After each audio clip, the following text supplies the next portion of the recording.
So, hello everyone, and welcome to the star readings for the full moon in Aquarius, the second full moon in Aquarius, secret code names, right? If you got a secret code name, you purchased one, it is your personal reading. You know what secret code name is yours. Those of you who did not purchase one personally, but are drawn to one, something about one of the code names just pops out at you, resonates with you, there is most likely going to be a message in there for you. For those of you who caught the star replay that I had done on I posted it on YouTube, but I had originally done it live on Facebook. For those of you who caught that, understand why this star energy is so important, because it was essentially about the distraction, right? This huge distraction of shadow that kind of plagues us, right? And it's about looking beyond to the higher aspects of ourself in order to not be affected by it. So that's what these readings are going to be about. I'm going to use my Apocalypse Tarot to get an idea of what it is that is the distraction, the shadow distraction. And then I'm going to pull major arcana from my Patch Tarot as a kind of key to helping you look past and beyond it. All right. With that said, and before I get into the actual secret code names, I did want to let everybody know, if you didn't catch the monthly zodiacs, I announced it in my zodiacs, all of the new merch is going to be going up hopefully by the end of the month. And I also restarted, for those of you who've been following me for a while, know, for those of you who remember the Love Yourself Twin Flames monthly group that I was doing on Facebook for a long time, it had stopped and is officially back. It is officially back on Facebook. It's a monthly group. Anyone who joins, it's called Love Yourself Twin Flames. Anyone who joins will be getting entered into a raffle to win my High Feminine Oracle Records book. This will be in my Etsy shop, but for those of you who win it specifically in the group, it will be signed by yours truly. You will also get discounted prices on the Twin Flame secret code names, okay, that I do. So I look forward to seeing you rocking my merch and in my groups. I look forward to seeing you in there. With the secret code names for this full moon in Aquarius, these star readings, the secret code names are Infinite Pour, Nebula, Parrot Songs, Cruella, Yellow Lilies, Mastodon, Lilac, Elephant Spirit, Gallantly, White Phoenix, Patchouli, and Wonderwall. All right. Those are the secret code names. Infinite Pour, Nebula, Parrot Songs, Cruella, Yellow Lilies, Mastodon, Lilac, Elephant Spirit, Gallantly, White Phoenix, Patchouli, and Wonderwall. If any of those secret code names resonate to you, there will be timestamps in the description so that you can fast forward to whatever secret code name that is just by clicking the timestamp, okay? If you click the timestamp, you don't have to forwards or scroll, whatever. Just click the timestamp, it'll take you right there. Okay, so getting into it. Secret code name Infinite Pour. Spirit, please. What is the distraction? What is the shadow? What is the shadow? What is the distraction? For secret code name Infinite Pour. What is the distraction? For secret code name Infinite Pour. The Ten of Swords. Decline. You're afraid it's declining and it's never going to bounce back. You're also possibly afraid of, because this one specifically, this deck, it has a for sale sign out front of the house and it's locked up, like it's been foreclosed on.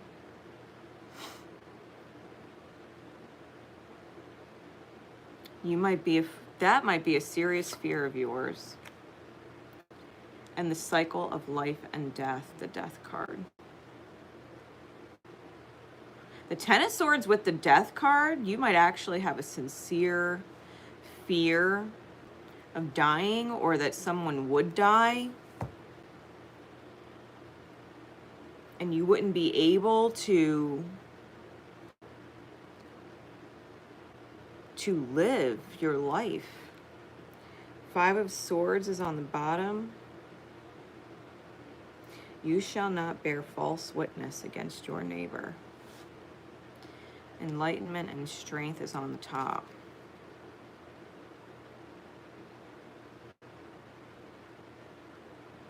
You got to be really honest.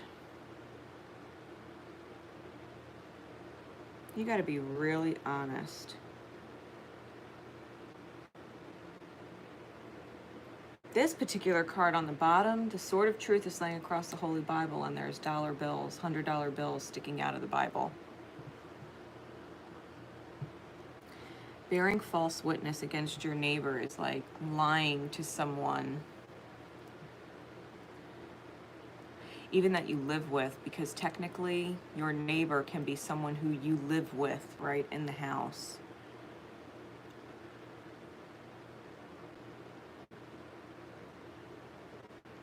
Don't lie or make excuses for people. Don't cover for them.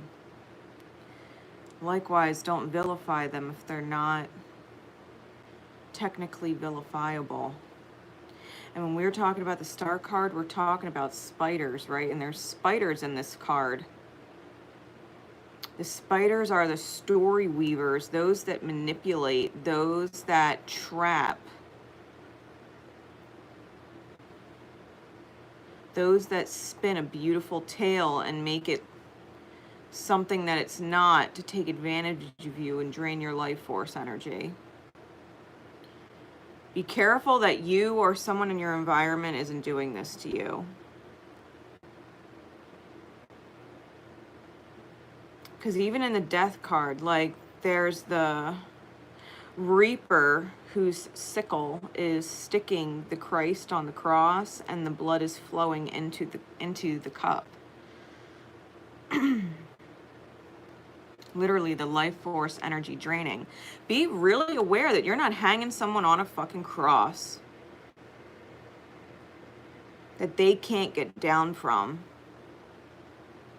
because that's what's possibly causing the decline. Hanging someone on a cross that they don't deserve to hang on.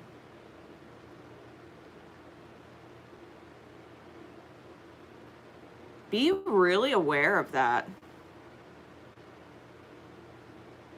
Especially if it comes down to money.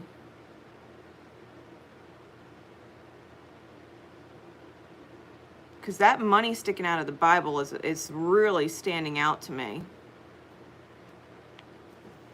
You might be hanging someone on a cross because at the end of the day, you don't actually want to lose your home. You don't want to lose the stability. You don't want to lose the money. Like, for you, cash is king and cash is God, or whatever. You know, money is important. Luxury is important.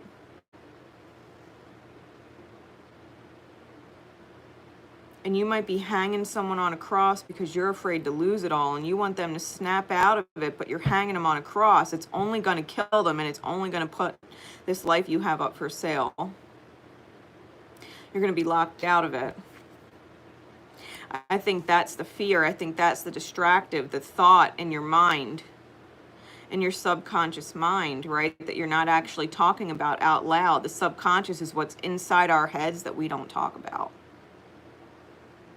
The subconscious is what's inside our heads that we don't talk about.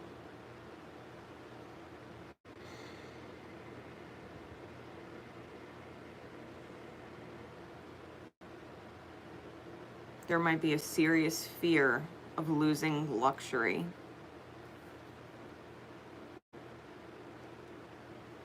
You're afraid someone's going to die and you're going to lose it all, or someone's going to leave. It might be, you might have a fear that you're not making enough money and that someone would put you out of house and home because you're not bringing in enough. because they swear by and believe in money, right? Could be the other way around, so take it as it resonates. Life's a mirror. It could be going both ways.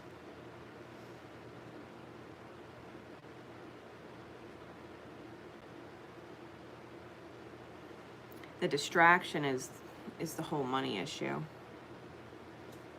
You've got to be really strong in your own feminine power.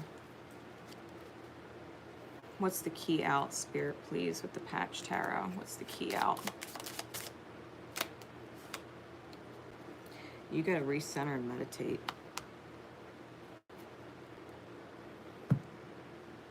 Virgo's card. You got to recenter, meditate, pray.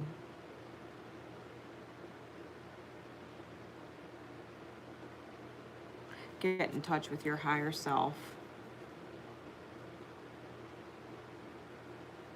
Because right now you've got an egg with a snake wrapped around it. And that egg can't hatch and bear whatever life it's meant to bear if that snake is wrapped around it. Because as soon as it comes out, as soon as that whatever hatches out that egg, the snake's going to eat it.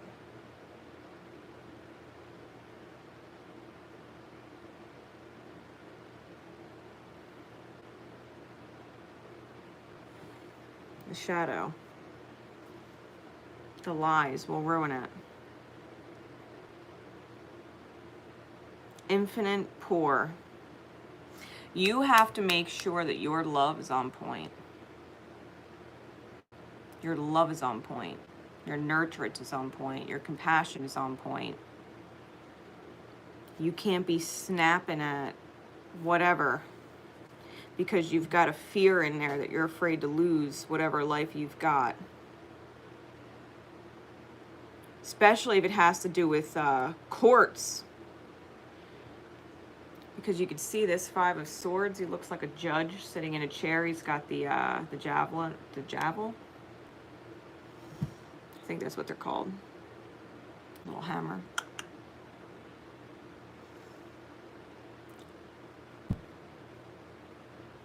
Don't fucking lie. Not to yourself, not to anybody else.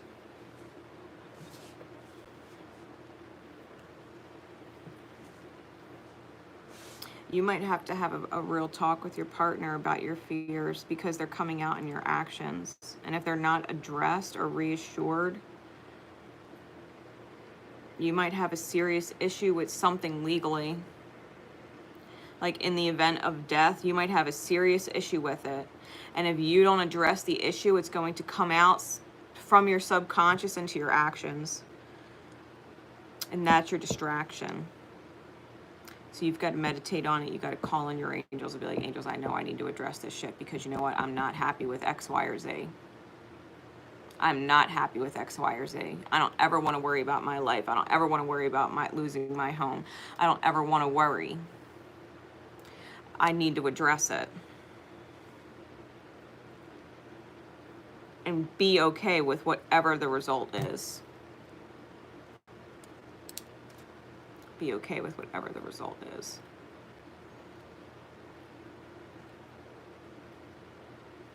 I hope that helps. Because that needs to be addressed.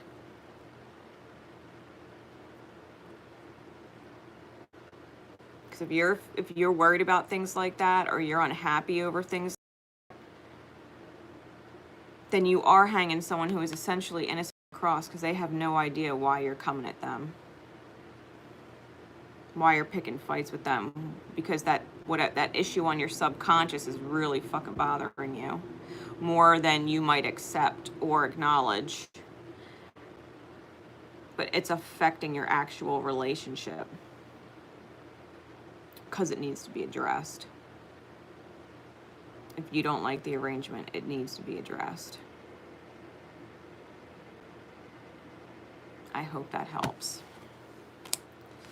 Hope that helps. All right.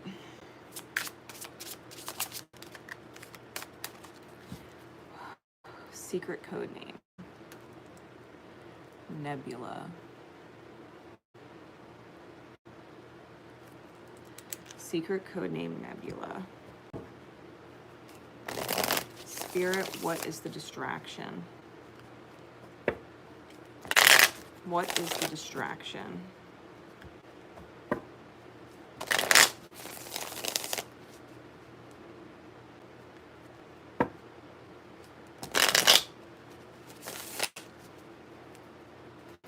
Her secret code name, Nebula.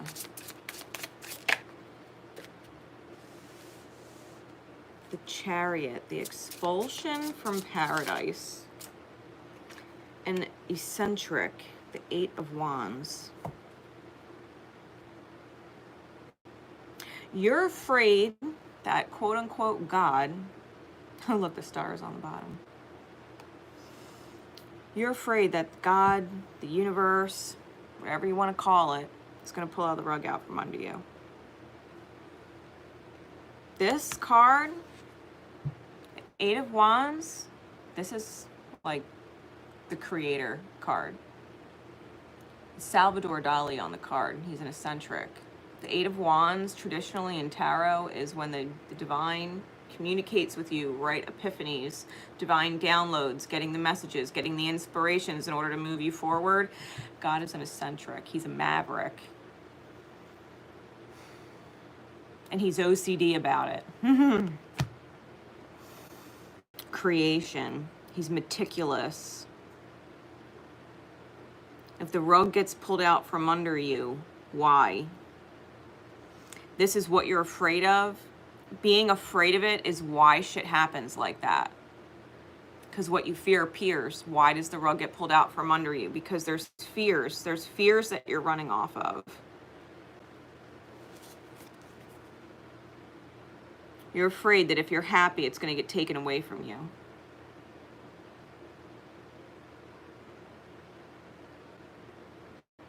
You got to remember, I mean, Archangel Michael is in this card. He's got his flaming sword.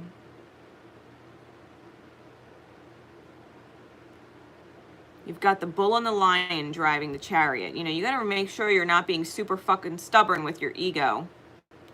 Because the chariot itself has 2 scorpions on it with really big eyes.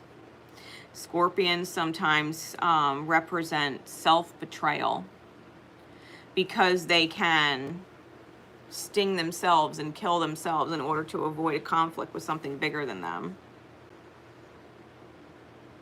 You might not realize that God, source, creator is on your side, and you might be sabotaging yourself early because you're afraid that it would be taken from you, and you are the only one taking it from yourself with that energy.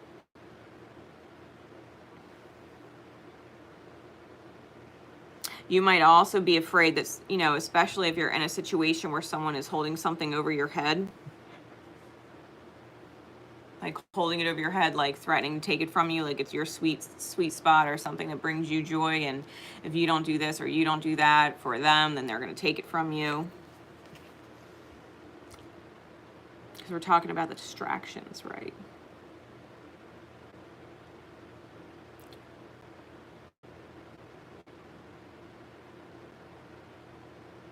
You got to see things from a higher perspective. God's not going to take it from you.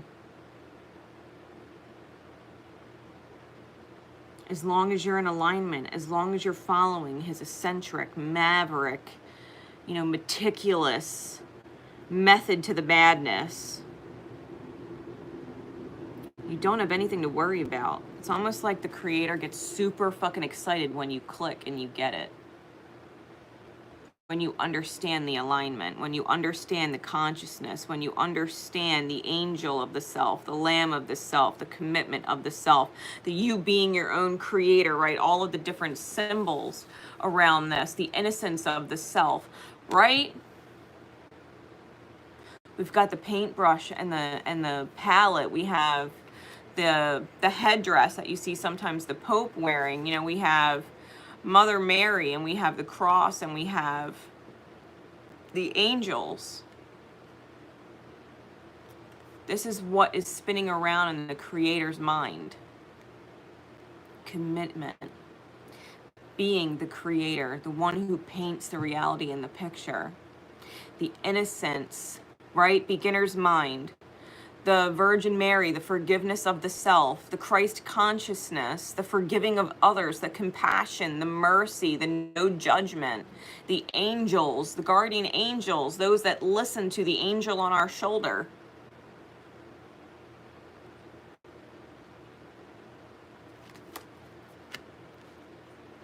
To do as they're guided.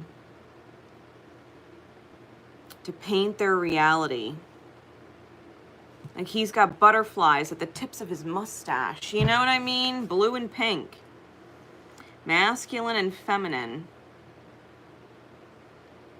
Your ability to do has to transform. Your ability to receive has to transform. Even on the Chariot, there's a blue and a pink scorpion. The self-sabotage has to self-correct, right? The stubbornness and the ego has to self-correct. You got to know you're being divinely protected. The universe ain't hurting you. God, source, creator, the universe is not actually hurting you. But it's designed that should you choose, you would hurt yourself. We just don't realize that's what we're choosing, right? When we're out of these alignments. What's the key out, Spirit? What's the key beyond the distraction? How do we get beyond it? What's the key? Secret code name, Nebula.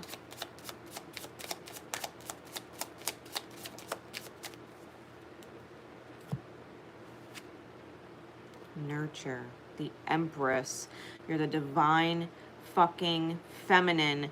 You create your experience, right? This is huge on the palette and the paintbrush. Like, you've got to remember, the world, your world is in your hands. There's pink swans on the card. You know, this is about grace and flow and harmony. Pink is a color of harmony and union within the self. It's union with others. It's knowing that you are in the flow and the grace of the divine.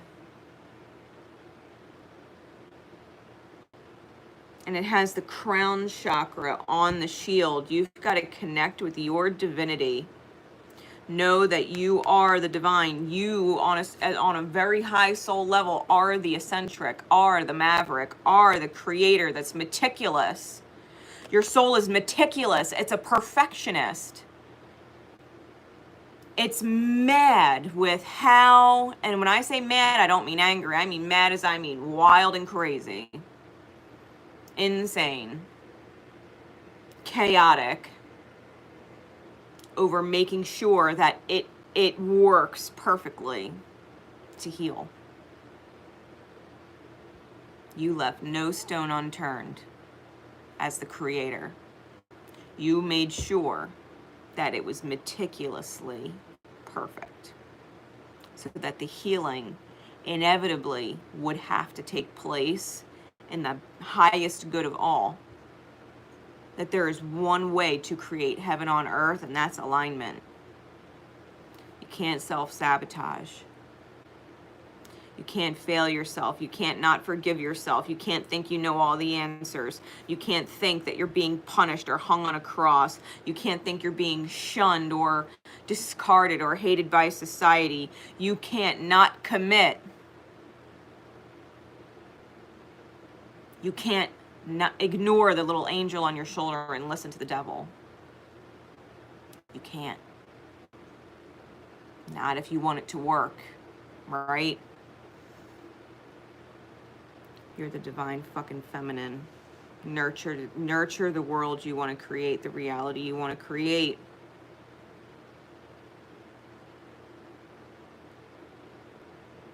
Follow your heart. Knock on the door, open the door. Whatever that door is for you.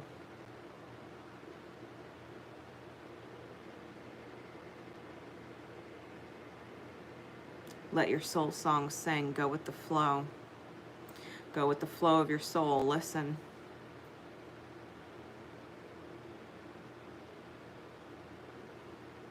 And know that you're being protected. Know that you're being protected. I hope that helps.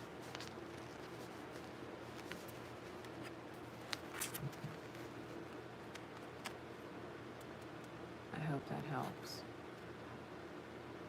Synchronicities to look out for: the eagle, scorpions, the bull, and the lion. It's a lot of fixed energy. Because I believe Taurus, Leo, and Scorpio, right? The scorpions and the eagle, which is sometimes Aquarian energy, are all fixed signs. Which is interesting that it's on the Chariot, all those synchronicities. Make sure that if you know your birth chart, take a look at your birth chart and see what's going on in your fixed houses, right? Of Taurus, Leo, Scorpio, and Aquarius. See what is going on energetically in your fixed sign houses and start to override it, right? Follow the light in those, because it'll address the stubbornness that keeps crashing. If you have questions, you know what I mean, especially who's reading this is, you just reach out to me. I will help you to the best of my ability. All right? I hope that helps. Secret code name. Parrot Songs. Secret code name Parrot Songs. Spirit, please. What is the distraction? What is the distraction?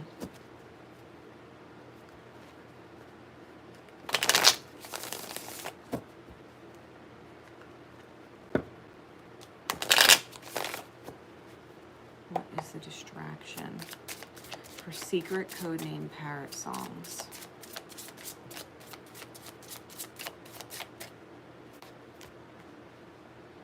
The Three of Swords, confirmation.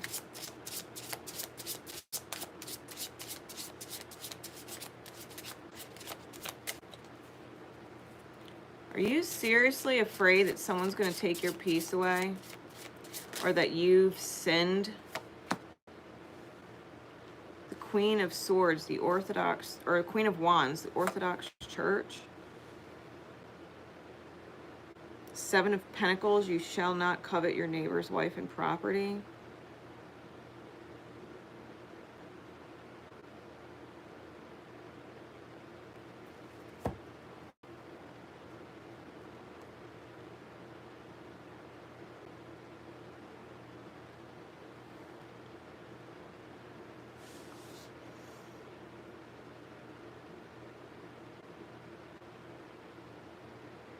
Is there a part of you that is seriously afraid that you would fall for a taken man, or that you have?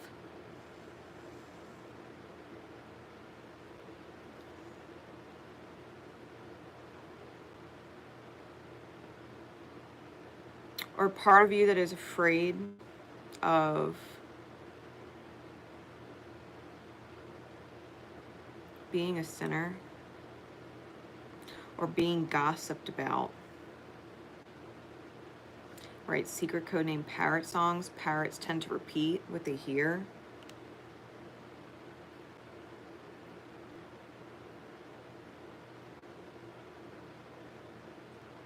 Especially because we've got birds in both of these cards.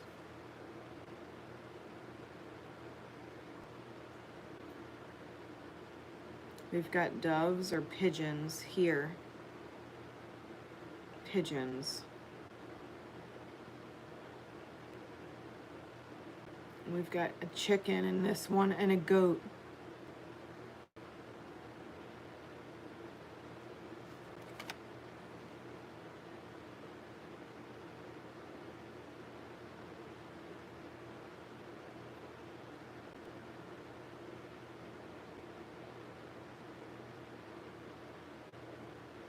It's there might seriously be a fear of being gossiped about.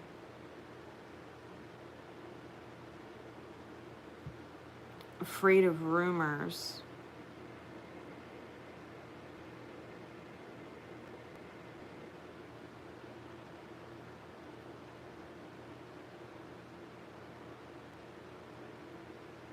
Afraid that someone will tell someone else, and that you'll become the target of gossip. And yet your heart is manifesting, your spirit's manifesting what is essentially union energy. Because if you look at this Queen of Wands, they have a very vulnerable, bare-chested masculine standing behind the throne, who she's holding his hand and he is holding the top of her wand, and they are in an energetic circuit, right?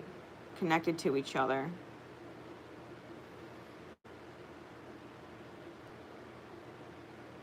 You might be afraid of gossip and rumors. And you might seriously have some inner fear of being with someone who's already taken, or being lied to, and then becoming the target of gossip for being with someone who was taken.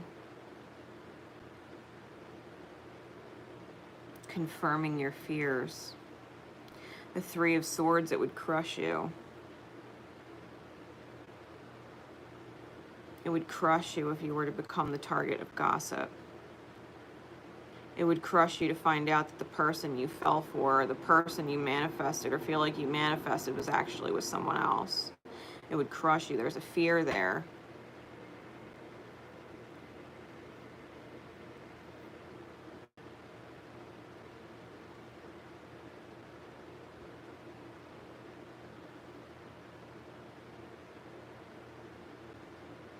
You might even be afraid that your partner would cheat on you even if you were committed. That someone else would covet who you believe is your person.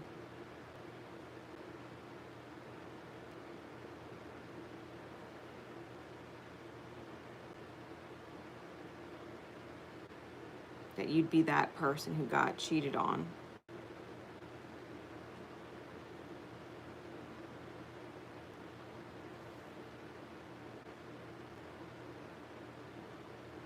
That word would get back to you somehow, you know, like through the grapevine. Because all of these little messenger pigeons, which is what they are, messenger pigeons, are holding little bunches of grapes in their mouth. Like messages through the grapevine.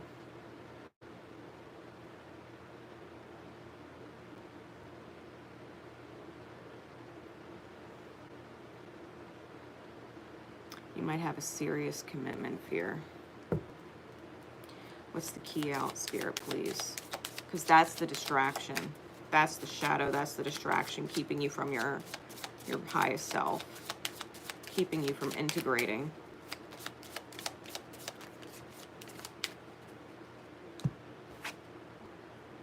Intuition. The High Priestess. You gotta listen to your intuition. You gotta focus on the light of your moon sign.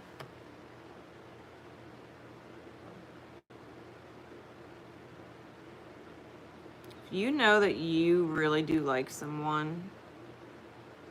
You got to know in your heart to hearts that they really do like you too. You got to be able to feel their sincerity. Because if you don't believe that anybody is sincere, you won't feel it.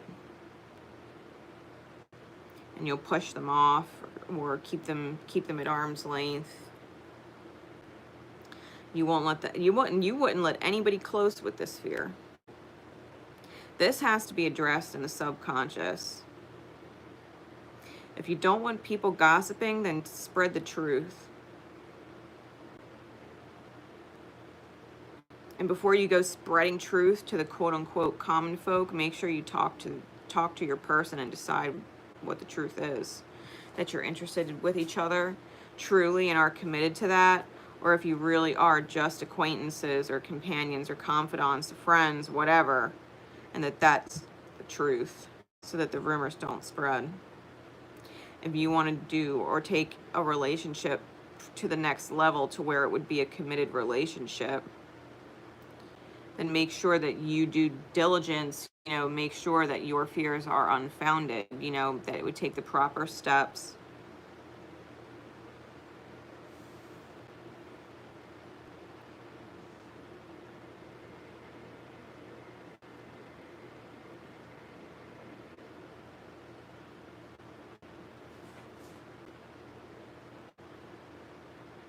You're afraid of getting your heart broken and being talked about.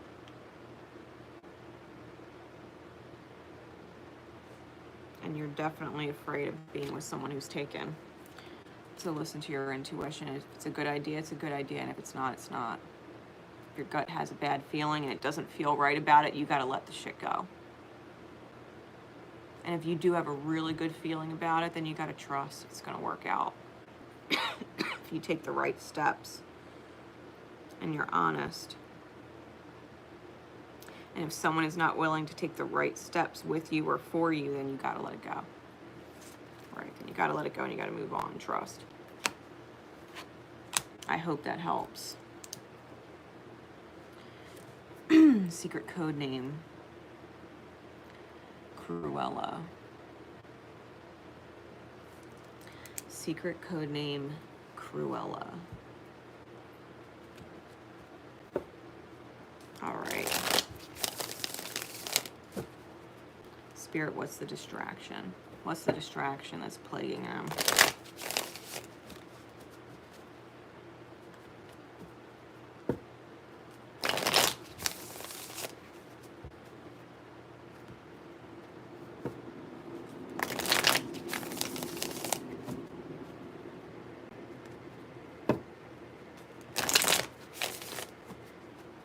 What's the distraction?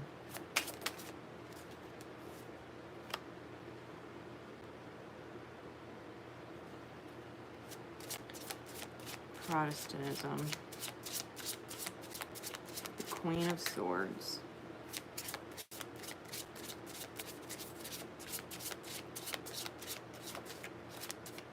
Symbolism on a card. There's a dove upside down.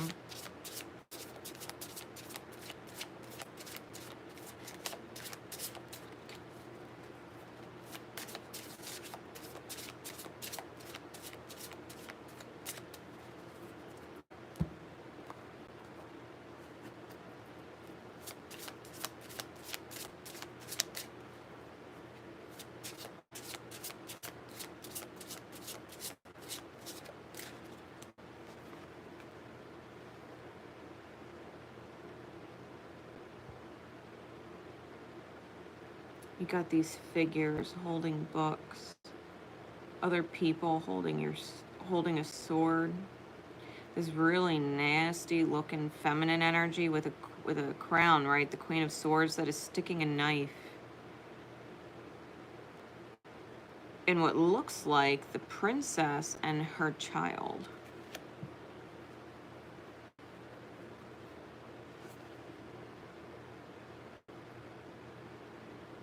Very emaciated, like thin in the face.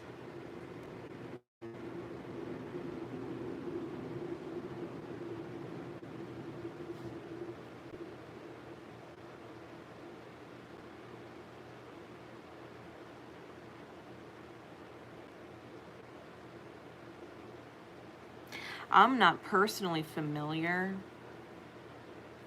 enough to discuss it, the difference between Protestant and Catholic.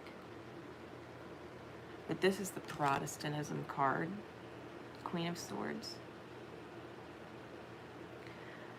So it might benefit you to research that, the difference. And you could see, right? You could see the dove upside down here.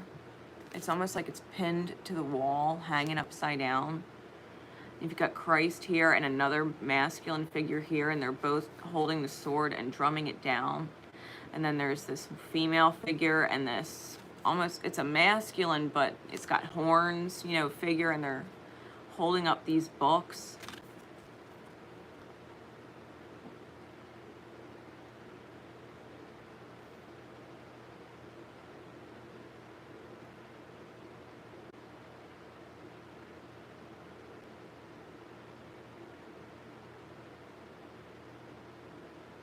I really don't like the energy of that Queen of Swords. I feel like this is a person in your experience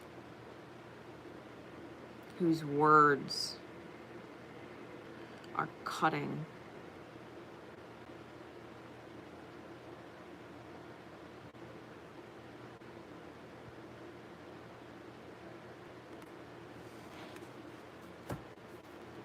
What else, Spirit? What's a distraction. Clarify this Queen of Swords for me. I am the Lord your God. The Seven of Wands.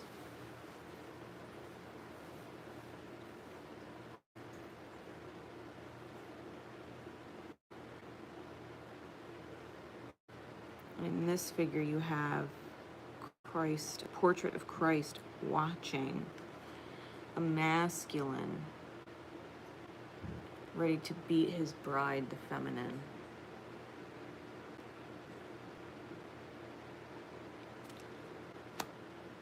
The shadow.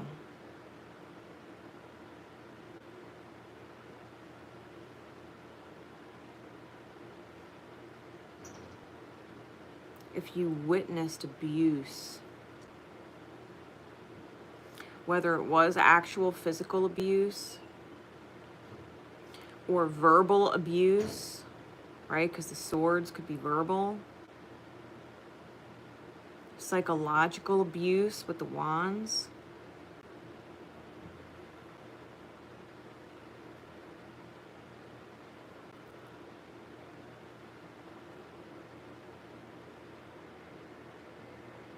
You've bared witness or experienced narcissism.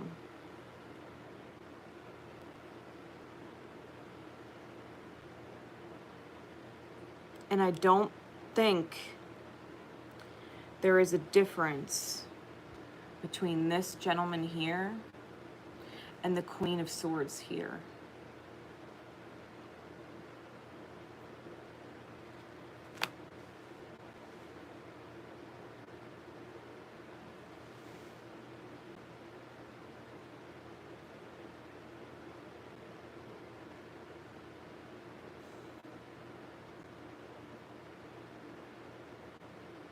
I feel like you've witnessed some things and experienced some things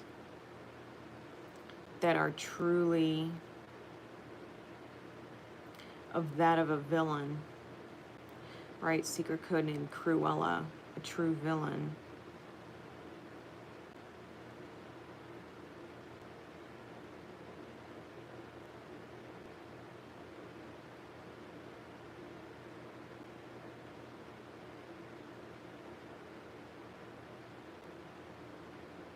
You have to understand, especially, let's just say, your mother, right, had a strained relationship with her mother. And so she's taking it out on you, right? Repeating the pattern.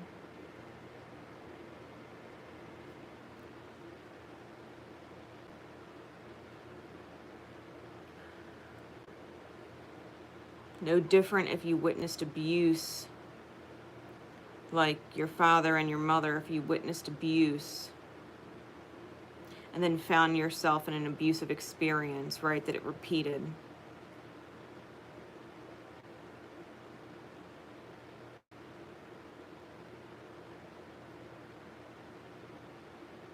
There's something here about the Akashic records and repeating history that you might seriously be afraid of or distracted by. What's the key out?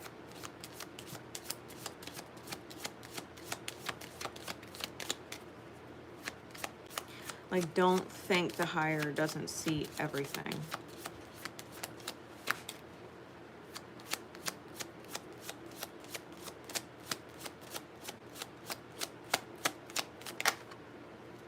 Justice.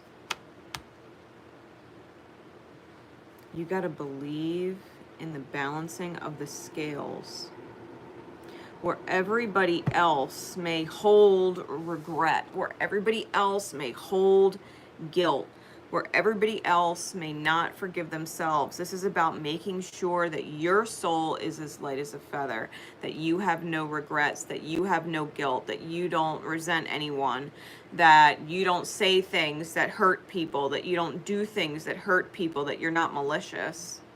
Because I believe that you have truly witnessed malicious people. malicious people, sharp-tongued people, vindictive people, narcissistic people.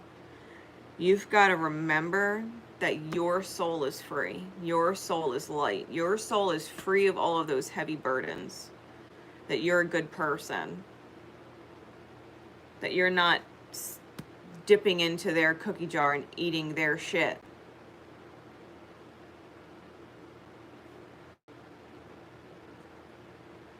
That your soul is literally as light as a feather. Because that's what this card is. It's the soul on one side and a feather on the other, and knowing that they're balanced. That your soul is as light as a feather. And that no matter what corruption you've witnessed, that your soul itself has not been corrupted.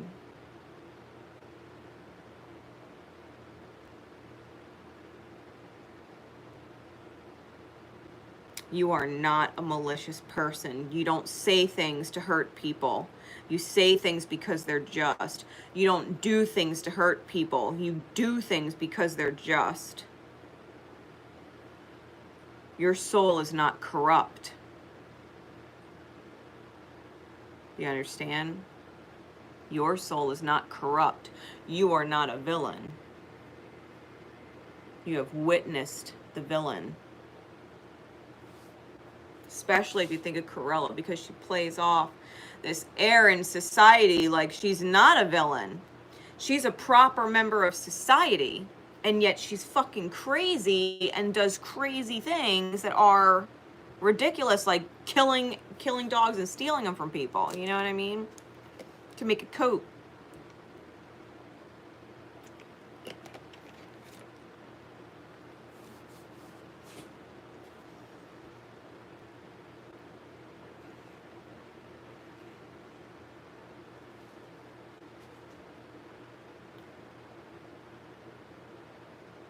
Remember, your soul is not corrupt. Don't ever let it go there.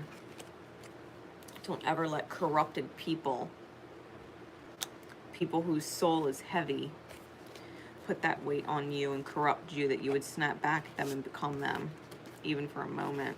It's not you. It's not who you are. I hope that helps. I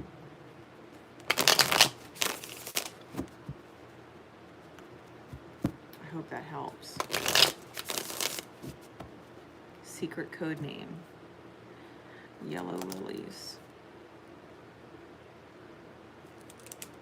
Secret code name, Yellow Lilies.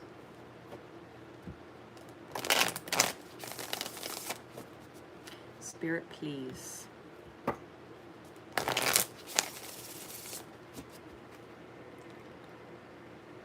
What is the distraction? Yellow is a color of courage and confidence, by the way. It is the solar plexus chakra. Lilies are of transformation.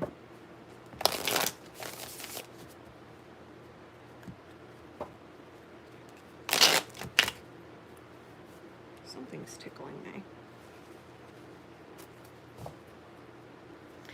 Spirit, what is the distraction for secret code name Yellow Lilies? What is the distraction keeping them from seeing their higher self? The Hermit, Lucifer's playground, and the Wheel of Fortune, the sealed book.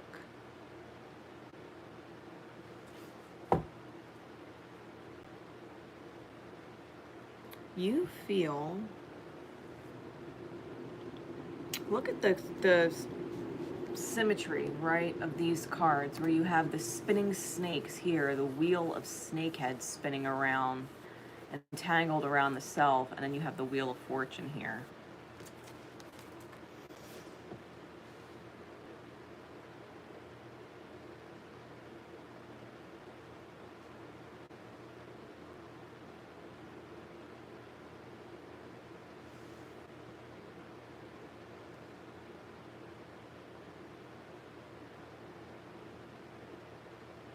Yeah, the snake or the dragon faces spinning around the light.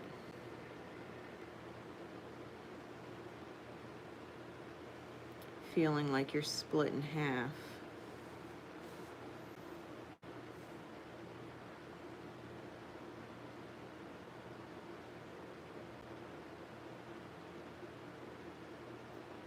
feelings stuck in the devil's domain in the mind. The darker thoughts, the fears, the doubts, the worry, the anxiety, spinning round and round. Consuming, right? Coming from the self, consuming. I feel like you need to cut cords or heal cords. Let's take a moment, all right? Let's take a moment and just center.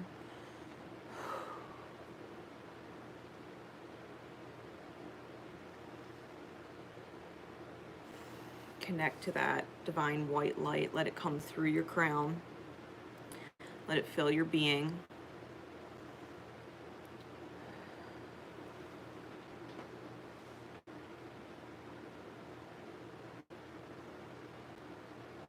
Ask Spirit, I call all of my soul pieces back to me, where they belong.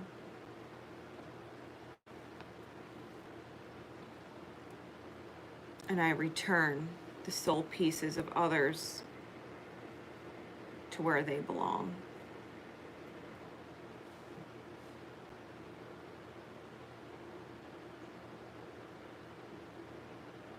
I call all of my soul pieces back to me where they belong. And I return all the soul pieces left to me from others back to where they belong.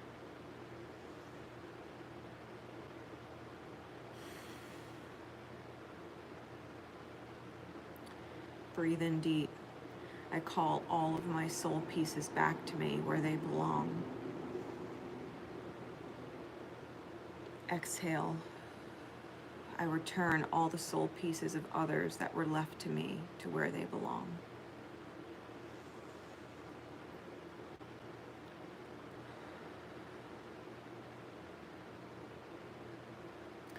And I want you to picture that white light that's filling your being. All of your soul pieces coming back into place, locking back into place, that you would be whole in your energy. And I want you to visually see all of the cords, all of the people that have touched you, all of the people that have left you scarred, all the people that have left you hurt, questioning yourself, questioning your worth, questioning your ability, questioning anything about yourself.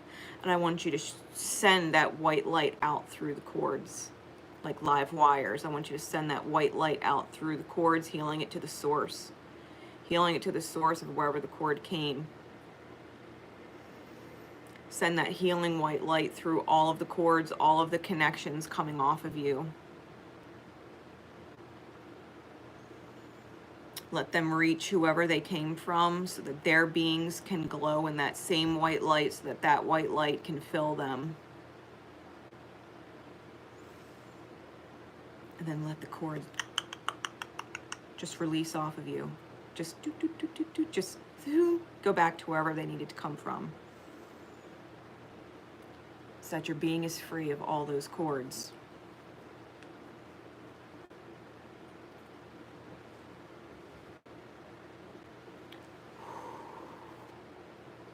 Allow yourself to feel super light and free.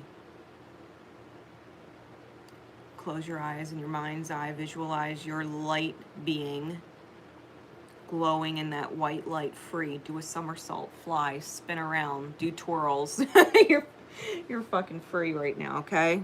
Like, be in that vibration. All the people who have ever hurt you, knowingly or unknowingly, Spirit, I wish them healing. All the people who have hurt me, who I have allowed to hurt me, that I took their pain personal, I wish them healing.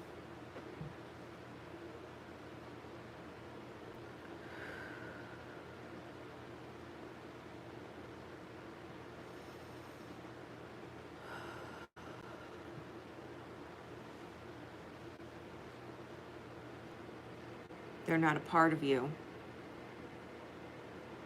They're not a natural part of you.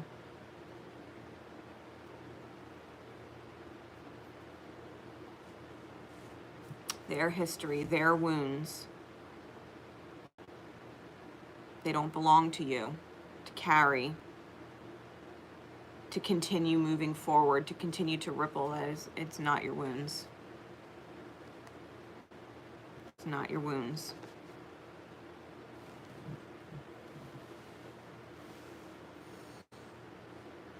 Close those chapters. Close those chapters of energy. And know that you're starting a new chapter whole and unto yourself. Know that you can transform. Know that you can see the future that you want to create. Know that you can make it there. Believing in yourself. You are not stuck in the villains of your past. You are not consumed by the demons of the mind that were left on you by other people. Their demons aren't your business. Self-approval, self-assured, self-confident, self-secure, self-loving. What's the key, Spirit?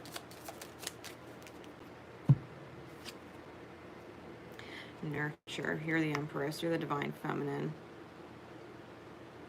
You can be in harmony, the grace and flow of your higher self. You're able to create a whole new world to yourself. And the shield is the crown chakra. Like, you have to understand, allowing that white light to come in through the crown, the divine is your shield.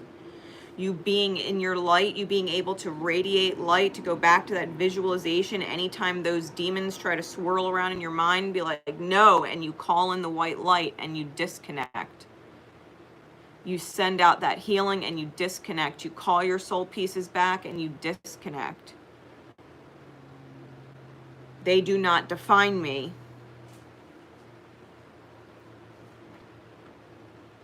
They do not define me. Their pain does not define me. The ripple they tried to project at me does not define me.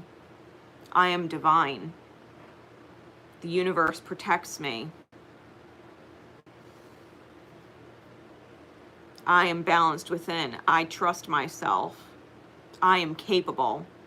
Huge affirmation, right? I am capable. I am capable.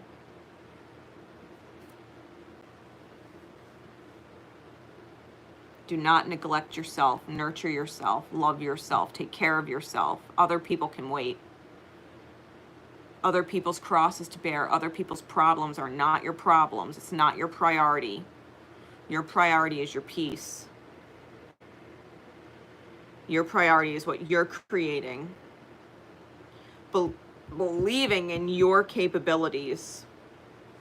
Connecting through that white light to your crown and listening to your divine guidance. Doing as you're guided. You just got to do as you're guided. If something feels off, something doesn't feel right, something feels like it's holding you back and you don't want to, then the answer has to be no. Because if it's not 100% fuck yeah, it's a fuck no. Not now, not the right time. Nope. If your soul isn't fuck yeah, it's fuck no. Because there's no resistance to what's in flow. There's no resistance to what is in flow. There's no excuses that need to be made. There's no logic that needs to be reasoned. There's no forcing. It's in flow.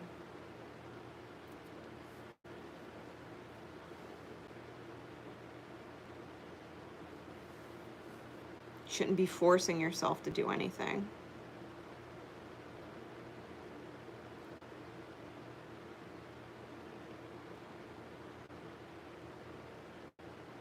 And if you feel like there's anything you're being forced to do or you have to do, for example, you're forced to go to your job or you're going to lose your place or whatever, then you either have to look at your job differently and be grateful for your job, even though your job's not perfect. Thank God you got a job to go to.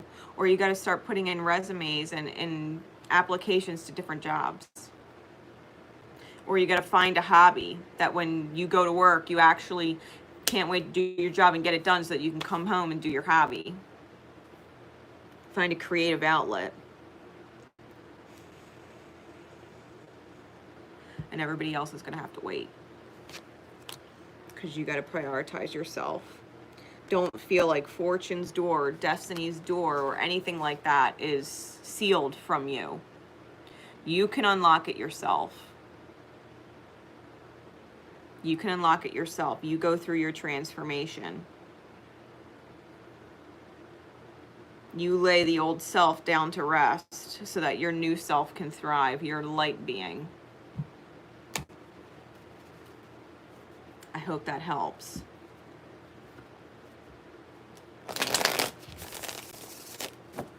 You got to prioritize yourself.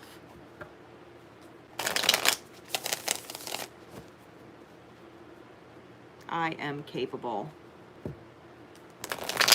Allow those old cords to heal and detach. They do not define you.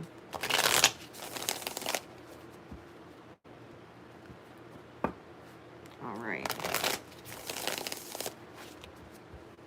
Secret codename Mastodon.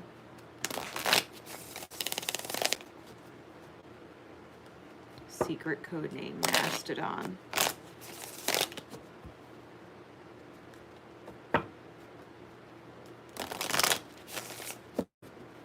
Spirit, what is the distraction?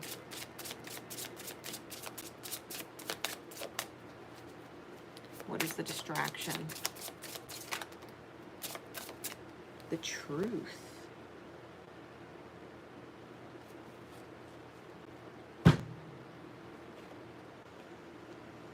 You've got the Holy Bible and the truth in one, and then you've got the stars and the truth in the other.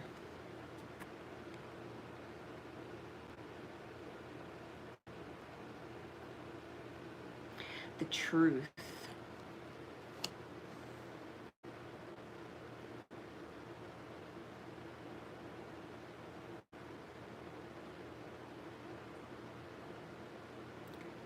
And yet the sword here pointing down in the Bible, it's like putting a sword in it. It's done, but the sword here is aiming forward.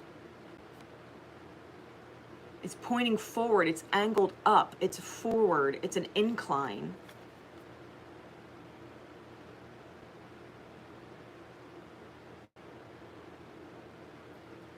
I'll say this. The Bible as a complete book. As a complete book. I'm not talking about the version that the Emperor Constantine took pieces out of. He gave you half the truth, which results in a lie. Half the truth is twisted. Half the truth manipulates. The Bible in its entirety understands the stars. For example, if you look at the Gospel of Thomas, it talks about how to manifest the best and get around obstacles, that obstacles disappear.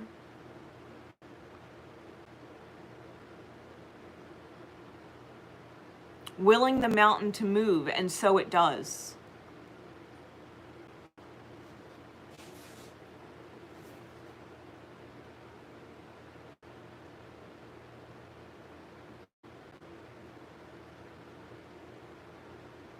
There's a difference between religious law and order and divine law and order. The Bible in its entirety, with all of its missing pieces put together, understands. There's reasons why those pieces were taken out. Because power was the intention. Having power and control was the intention when all of those pieces were removed. And power and control is what Constantine and the Catholic Church got.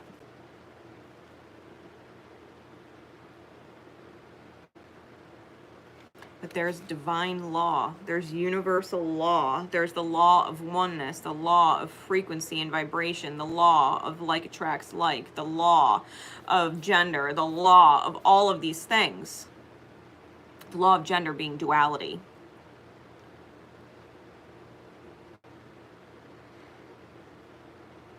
The 12 universal laws, the law of relativity. Like, you can click in to, because the first law is the law of oneness, which means if you can understand and master any single law, all of the rest click. The law of relativity is an easy one. It could be worse. Being grateful for what is, because it could always be worse. Being grateful for your life, because it could always be worse.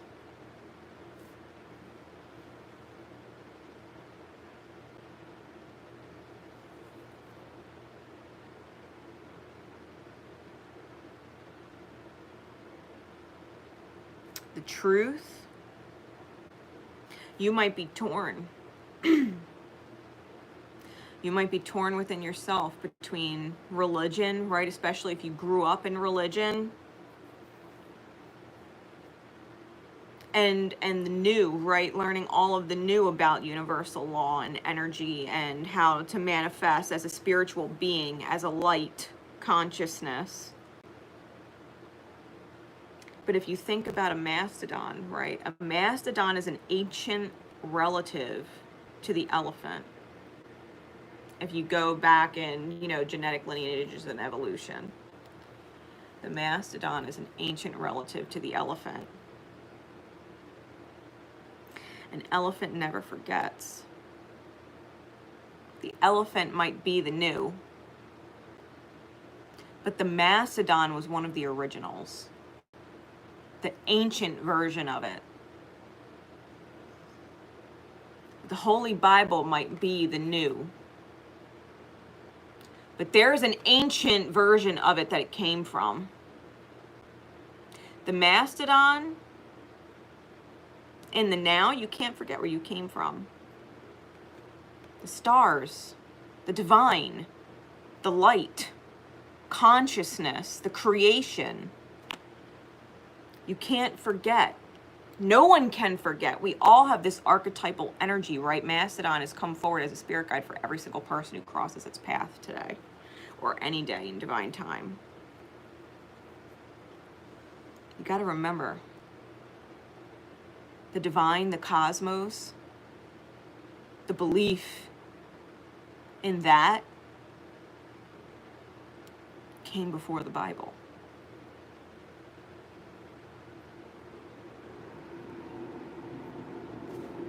Stars came first. Stars came first. The planets came first.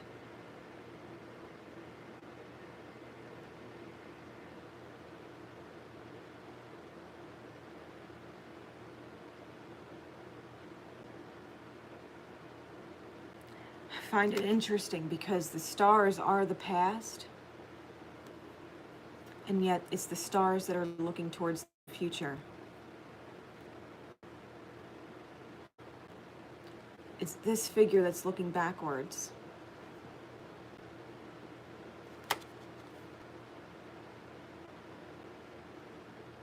Standing facing the past.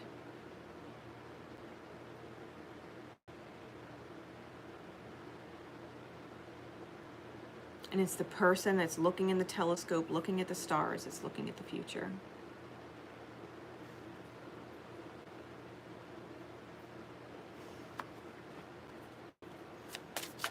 The truth is, you're being guided in a certain direction because it's the truth. Your soul won't let you forget.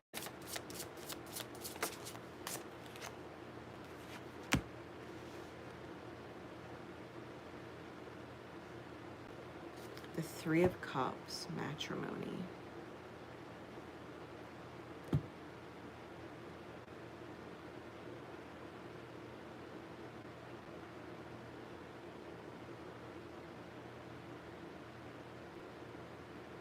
You know, there's a card here. It's a couple getting married and she's pregnant. Now, if you think about back in the day, right, when a woman got pregnant, it was almost, it was sacrilege to not marry her, right? It's especially if you were super religious. If a woman got pregnant, you married her. Otherwise, it would disgrace the family, right? Disgrace the woman, disgrace the man, and disgrace the child as a bastard. Religion would say, by the book, you have to marry them. They got pregnant. But if you think about the stars align, and no soul comes through this plane unless the stars align for it.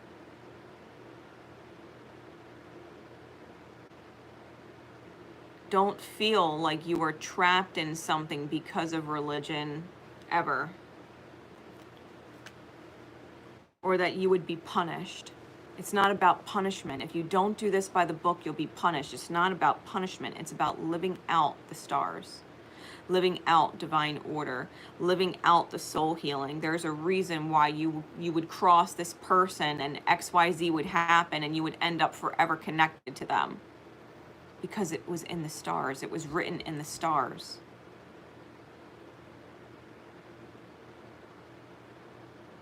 It's not a punishment. It's not sin. Like the Bible would have you think. It's not sin to be feared. It's the divine order of things. There's certain things in the healing that need to take place. Whoever your partner is, you're with them for a reason. If you have one, right? But in general, if you are with someone, they become your partner and you are forever connected with them through children, there's a reason. There's a divine reason behind it. You have serious lessons to learn with them. And so does the child being created, has serious lessons to learn with you.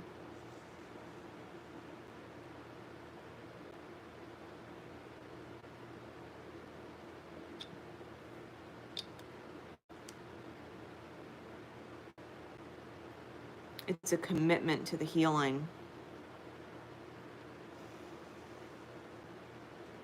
It's a higher commitment to the healing.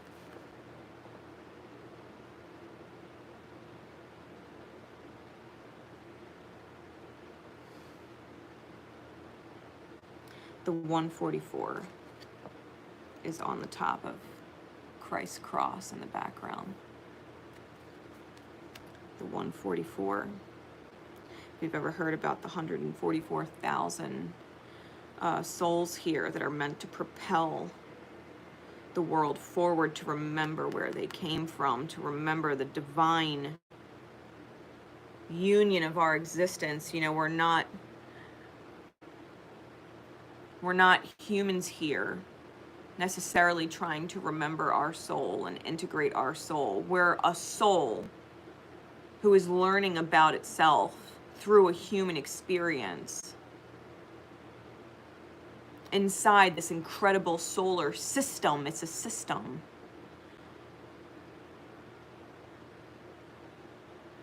With universal laws. That's how the system runs. That's the program. It runs most efficiently and effectively when you follow the program, the solar system, to understand it, how it works. They're not separate. The cosmos and the Bible, they're not actually separate.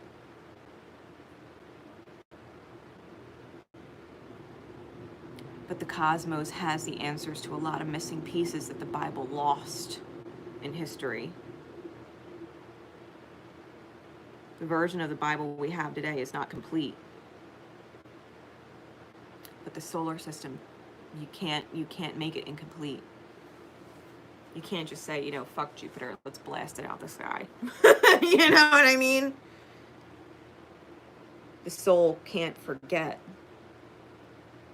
They could take away the knowledge from the book, but they can't take the knowledge out of the soul. They could take mastodons off the face of the earth and they can go extinct, but the soul can't forget them. The bare bones, the foundations still remain here. You know what I mean? The soul can't forget. Its most ancient history, it can't forget. They could try and change it, try and delete it all they want to control and manipulate, but the soul will not forget. What's the key out? Your intuition. Trust your gut. Trust what you're being drawn to. Trust what your soul is interested in. Trust what you're being, trust what's crossing your path, right? The synchronicities, the divine messages that you're getting. Trust what's resonating to you. It's making sense to you. It's clicking with your soul. It's making sense to you. Trust that. Trust that. They're not so separate. Trust your intuition. Trust your soul. Trust the direction it's taking. Your soul isn't missing pieces. Your soul isn't missing pieces. It's filling in the missing pieces. Your soul is filling in the missing pieces.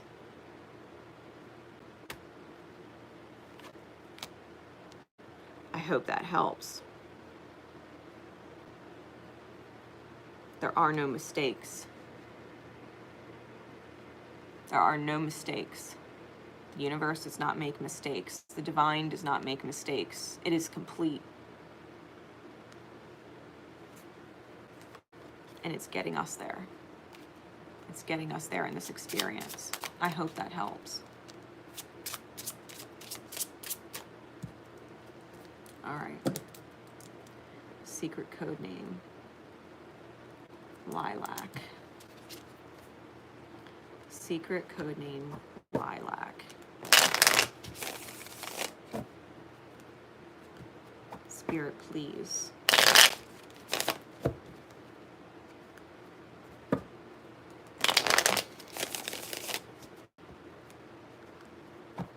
Secret code name Lilac. What's the distraction? What's the distraction from the integration and the focus on the higher self? What is the distraction? For secret code name Lilac, and those who resonate to it. Mind you, lilacs only bloom for 2 weeks out of the year every year.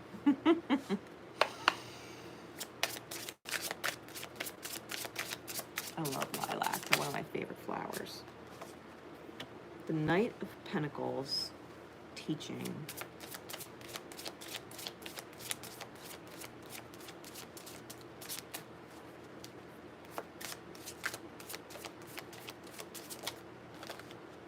And the Two of Swords, truth.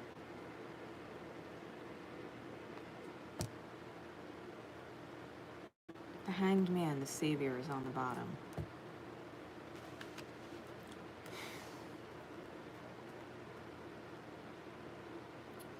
Divine time for everything, right? Like the lilac blooms 2 weeks out of the year. At a specific time every year it blooms. In divine time. Teaching and truth with the Savior on the bottom. Know that you have good intentions, but that essentially you're planting seeds. Like the fish in the water are gobbling up the pentacles that the Knight of Pentacles is dropping, and yet the pigs that are on the ground are ignoring them. They're not eating them. They're looking around in the thorns. Some people are more than willing to accept what you're offering them here in the 3D world. Your truth, your pieces, your seeds. And some people aren't ready yet. Some people aren't ready yet. Some people still cling to their Bible. They still cling to their religion. And they're not ready to accept the greater picture of the stars. They're not ready yet. That's okay. Divine time, right? Doesn't mean you don't plant your seeds. You've got the eagle protecting you and dropping coins as well.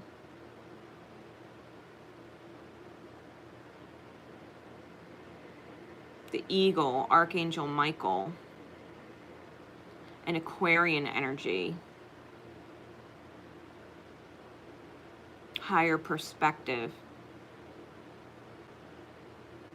and the fish are creating ripples. Like, you got to understand the little golden nuggets of knowledge that you tune into within yourself and give to others. They're taking it, right? They're taking it in and they're rippling.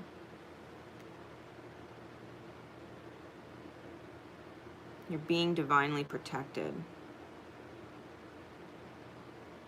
Don't worry about the people that are not ready.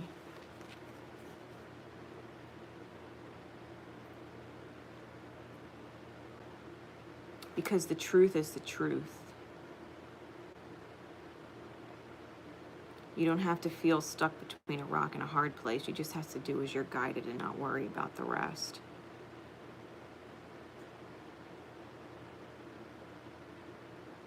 You don't have to worry.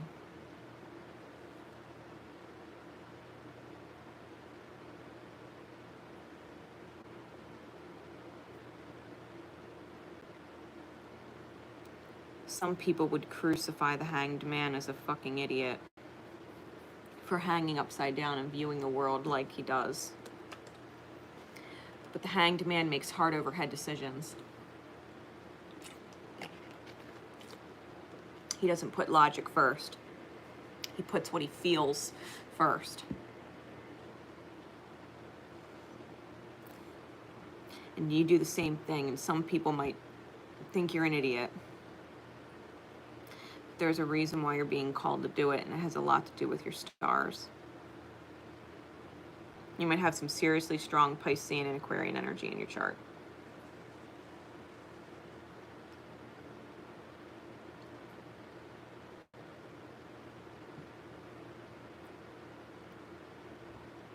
Lose yourself in your Geminian energy.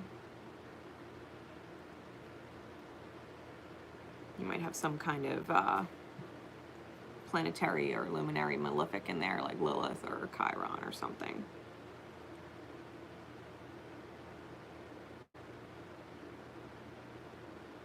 Kronos, Hades.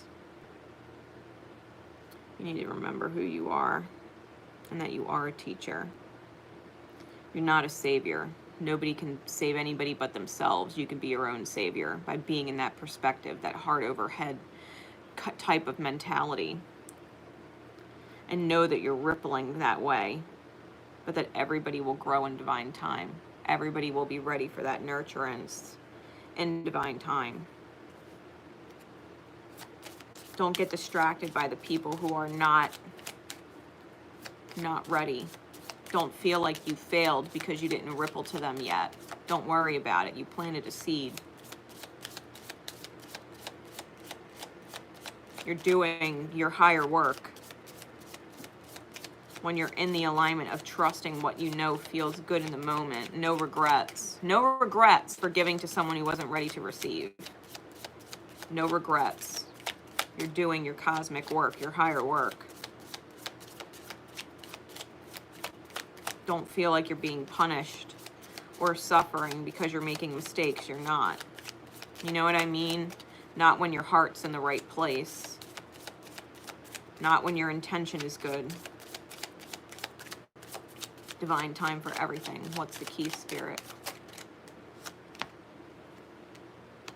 Advancement, Aeon. Card number 21. I want to read this for you.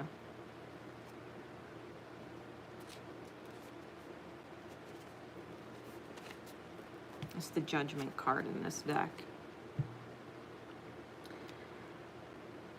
Upon realizing that he is a pure light, Patch, right, the character that represents you, Patch is now faced with the final gateway on his journey, the passage through the gates of time, and the advancement into the next part of his journey. He remembers all of the mistakes of his past, forgiving himself and affirming the lessons he gained along the way.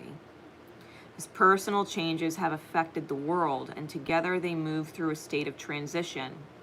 This is the forgiveness and integration of all past action and the opening of a grand new cycle as a result. Drawing the Aeon signals a time of great closure and finality.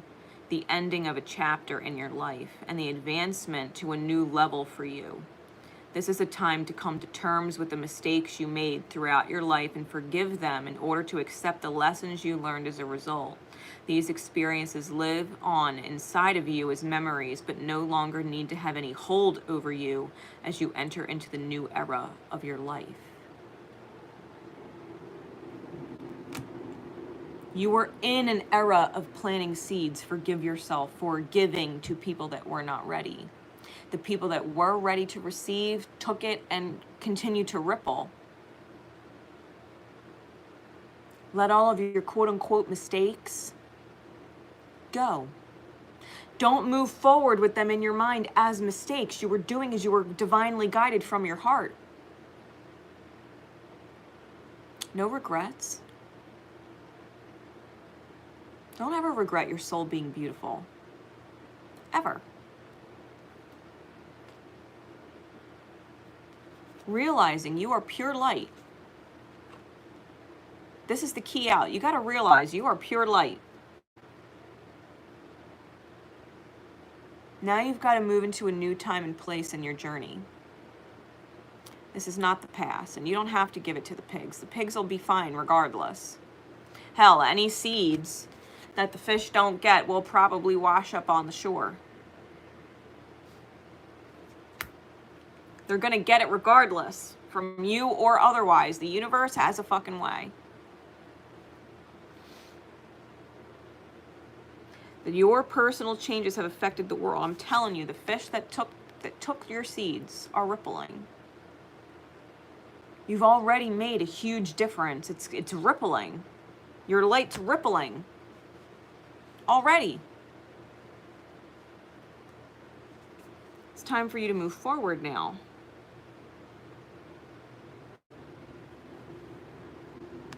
That's the key. Take the lessons and move forward. The lessons, your light is never wasted. The seeds you planted are never wasted. They will always come to shore. They will always come to shore. Literally, there's even, you can even see the coins here. One of them is floating and drifting in the water, and the other one is literally washing up on the shore. Half in the water, half on the shore. I shit you not.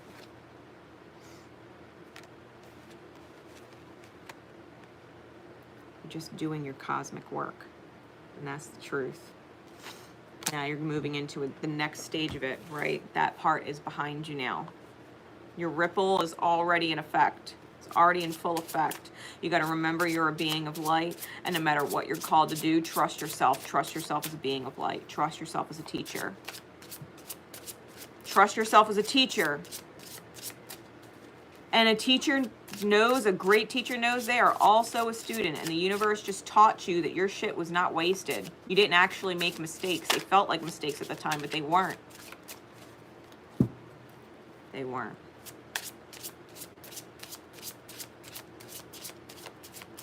I hope that helps. Focus on your light. Focus on the fact that you're a light. Be humbled by the lesson of the universe, because you needed to realize that you weren't making mistakes. That love is not a mistake. That giving is not a mistake. It's not wasted. All right. Secret code name. Elephant Spirit. Secret code name Elephant Spirit.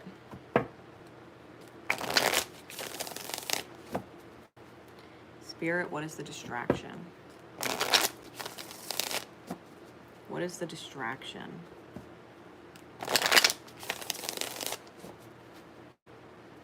Keeping them from focusing and integrating their higher self.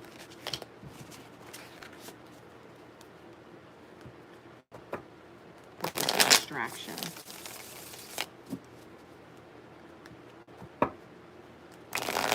Secret code name Elephant Spirit.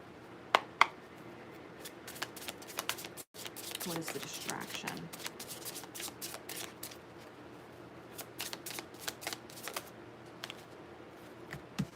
The cycle of life and death.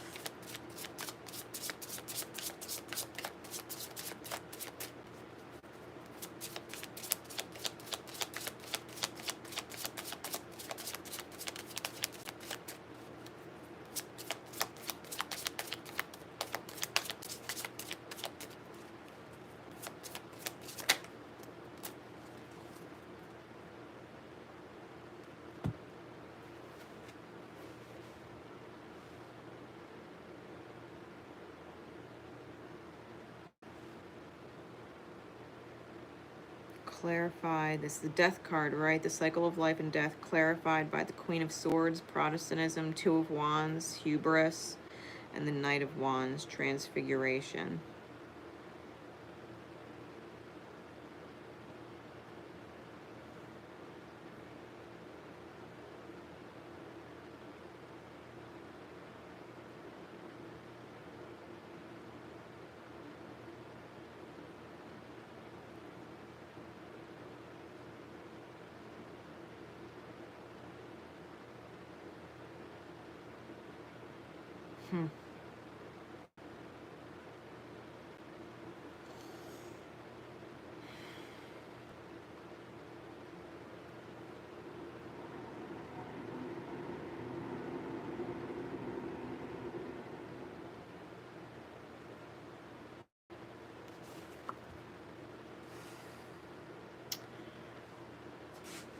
I'm feeling like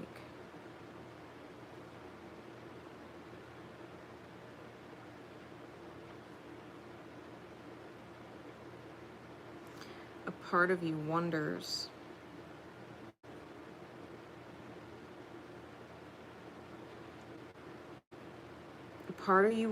if you're on the right path.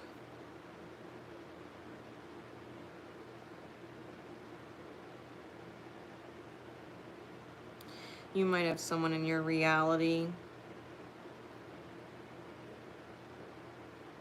that, let's just say, because you believe in things like astrology or get card readings or things like that, that someone says you're not going to go to heaven or some shit, like you're going to go to hell because it is not proper in accordance with religion. As an example, right? And yet you're drawn to it. It's what you believe. Other people, there's a stigma about it.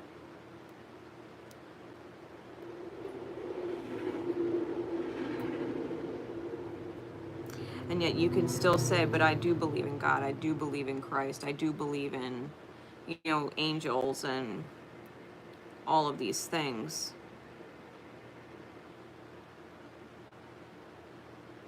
And yet others may tell you that it doesn't matter because, you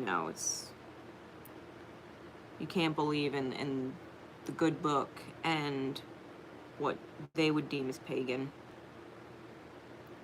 or unholy, whatever.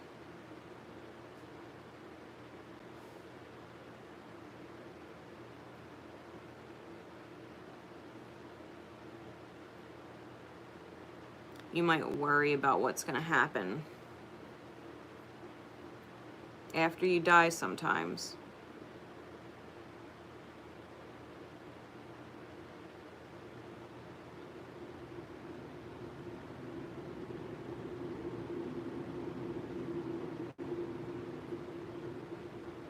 Wondering if you're worshiping something false or believing in something false.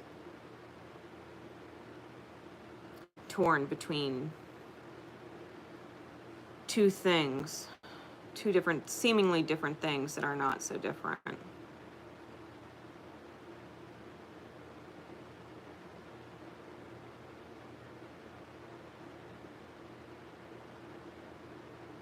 I always say follow your feel-goods.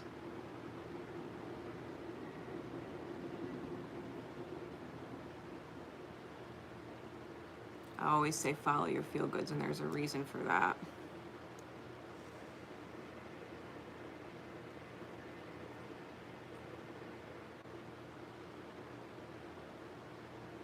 The thing about Christ He didn't cast judgment on anyone. He didn't cast judgment on anyone.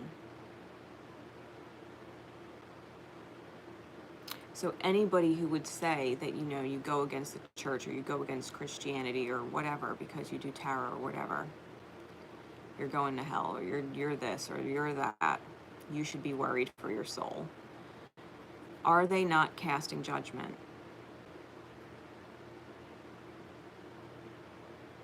And if they are casting judgment when Christ was not one who cast judgment, are they Christ-like? Do you judge them?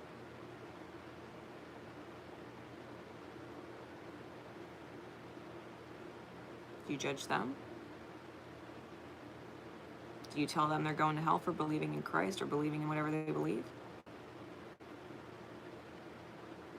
If not, then are you of the same mindset that Christ was?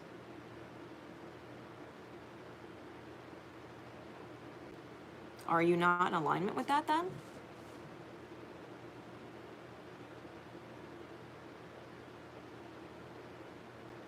There are cycles of life and death. When we talk about death in the tarot, it is ego death. Ego death is the control of the fear in the mind, the grip that fear has.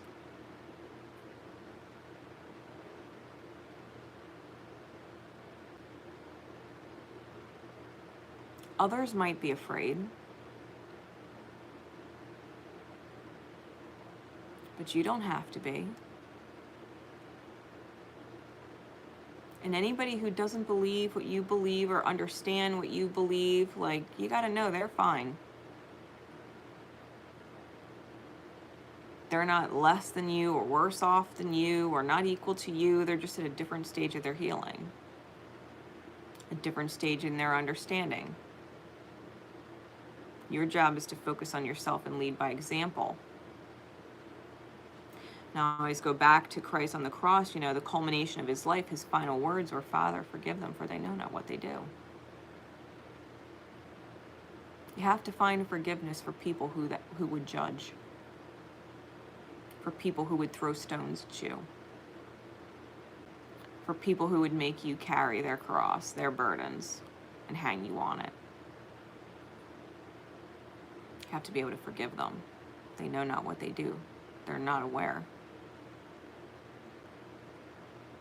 They're just going through their healing in the best, most effective, and efficient way for them to understand.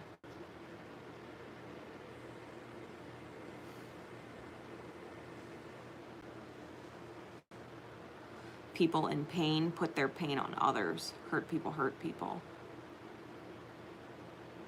But you got to remember that you are not a person in pain, and you're not putting your pain on others. You got to affirm that for yourself.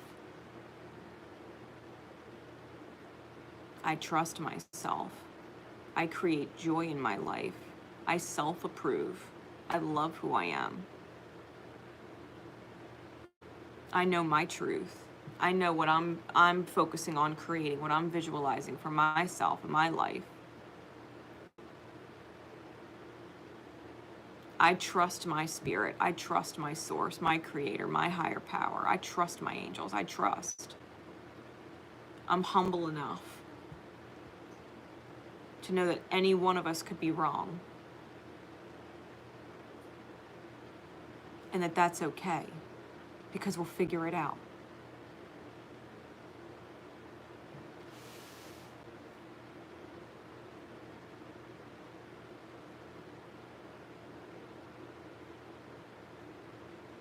All you have to know is what feels right to you. If it doesn't feel wrong here, then it's not. If it doesn't feel bad here, then it's not. Remember the fact that you're an empath, and when you're around somebody who is tumultuous or off or unhealed on the inside, and you're around a hurt person that hurts people, it's going to hurt to be around them. The things they say or do are going to hurt here. It's not because you're wrong. It's because you're feeling their energy and their questioning of self. their distrust of self, their insecurities, their self-loathing or their regret, their guilt, their fear, the lies they're telling themselves that they believe, the negative outcomes that they're visualizing. Oh, that's terrible, what's going to happen? Their egos that are trying to control you with fear. This is the distraction. You have people draining your life force energy.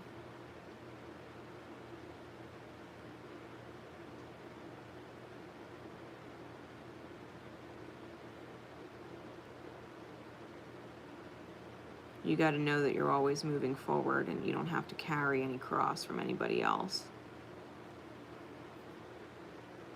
You don't need to be judged by anybody else.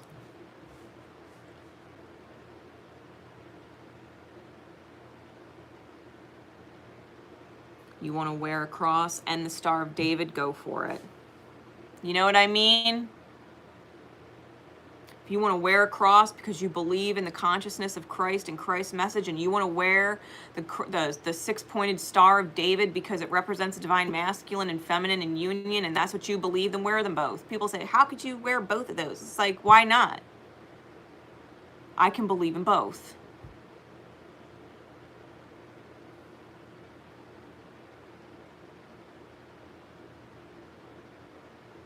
Don't let people judge you. Don't let it drag you down. Your soul does not forget the way to its healing. The Death card again is the key out. It's transition.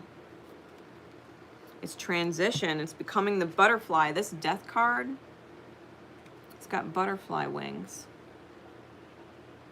It's connected to the crown. The Eye of Horus. The Eye of Horus and the Eye of Ra are two different things. This is the Eye of Horus.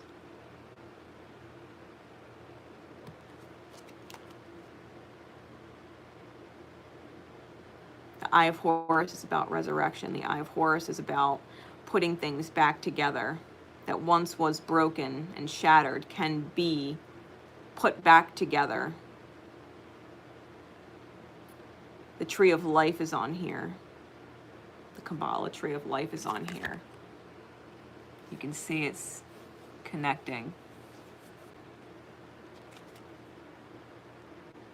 You know, the Kabbalah Tree of Life, there's tarot cards associated with the Kabbalah.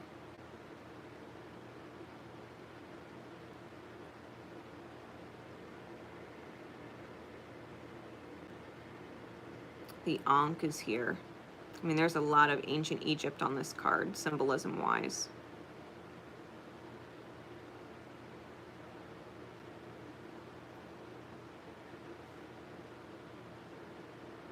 You're allowed to take pieces from different places, from different religions or different beliefs or different philosophies and different spiritualities. You're allowed to take all these different pieces and put them all together. Rejoin them in a way that makes sense for you.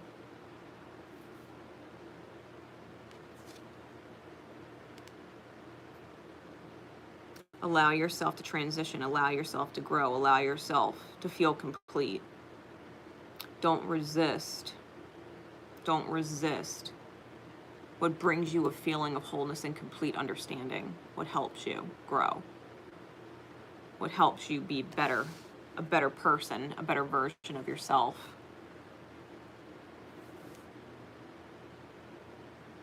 If knowing it, if believing it, and understanding it is what makes you feel better, it helps you feel like a better version of yourself for other people, then you just do that. You put your best self forward. That's all. You put your best self forward.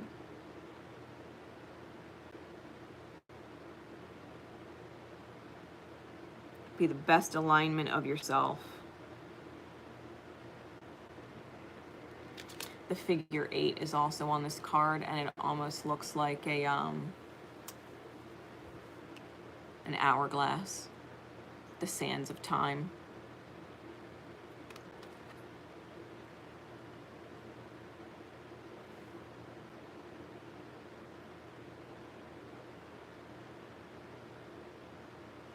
yet there's no sand. Time is an illusion. Separation is an illusion.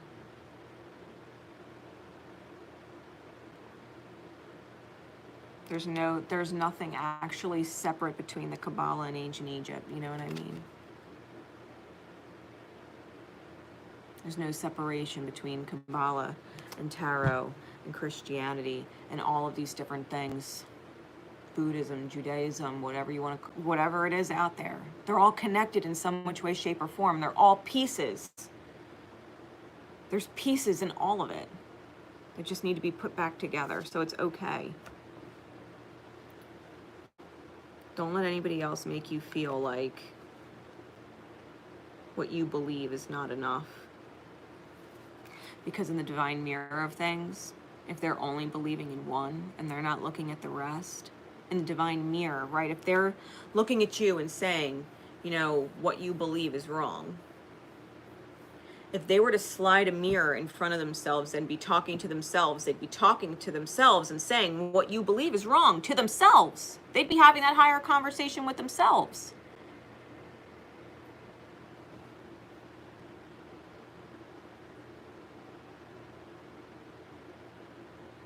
Always be aware of the mirror.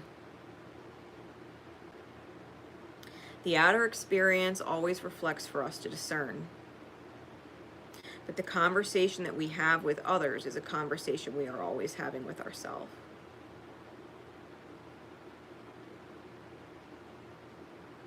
What you believe is important for you to understand. What you communicate to others is important for you to understand. And what other people are communicating to you, it's important for you to understand how they're communicating with themselves. It will help you discern. Because if someone is judging you, or calling you a liar, or calling you a fake, or calling you a false, or calling you a phony, then in the divine mirror, their higher self is having a conversation with them about where they're being false.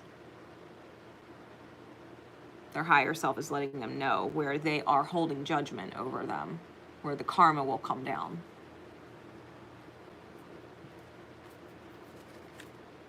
Where the scales must balance. I hope that helps. If someone is telling you outright, no, you're wrong, you're wrong, you're wrong, the chances are they're wrong and they just don't realize it. Because that would be the mirror. You should be ashamed of yourself. Well, if someone's saying that, they should probably be ashamed of themselves for their alignment. You know? An elephant never forgets. Your soul never forgets the way. The mind and the ego is a fear agent. But the soul never forgets. Follow your feel-goods. Fuck everything else. Wish them healing. Transform any way you're meant to transform, caterpillar, into your butterfly stage. Transform any way you're meant to transform.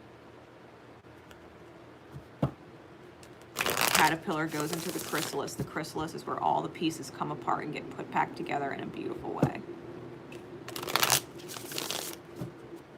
I hope that helps. All right. Secret code name, Gallantly. Secret code name, Gallantly.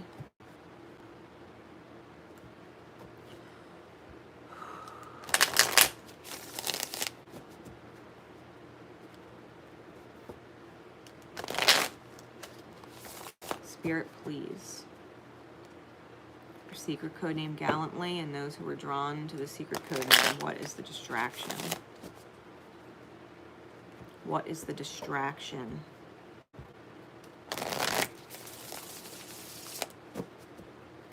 Keeping them from integrating and focusing on their higher self.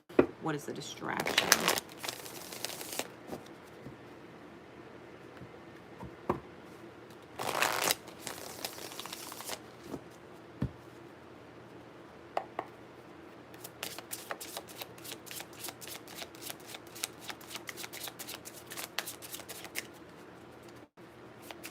Secret code name, Gallantly.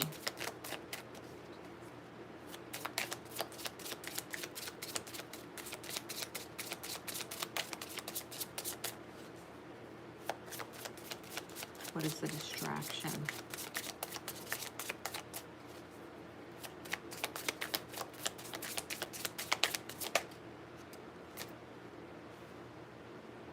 Ten of Wands. Extreme unction.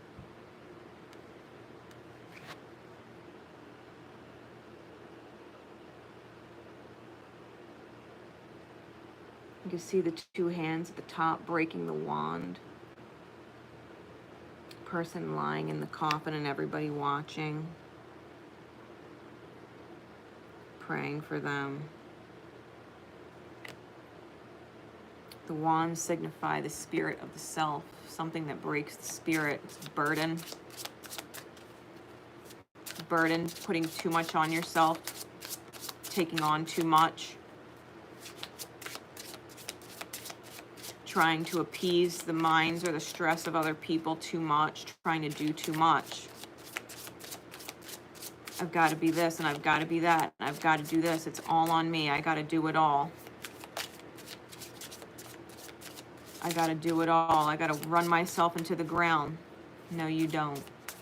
They want it done this way, so that's the way I'm going to do it. And this person wants it done that way, so that's the way I'm going to do it. And now I've got a million things on my plate and they're not congealing.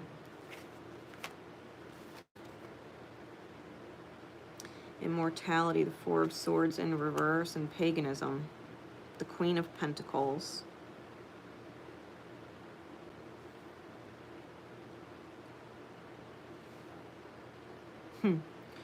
Really? The Queen of Pentacles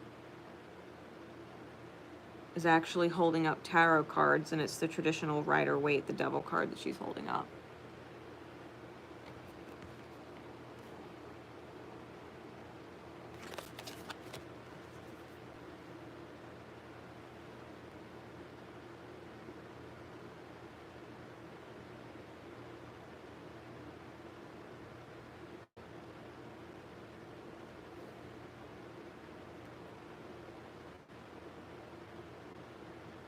Four of Swords, immortality. The Four of Swords is about having to sit back and take time to reflect because you're just one person. Stress is a killer. Like, stress is a #1 killer. Some problems that we take on for other people, they can fix themselves. They can do it them fucking selves. They want to make their lives easier, they got to figure out a way to do it. Because you want to make your life easier, which means you don't have to.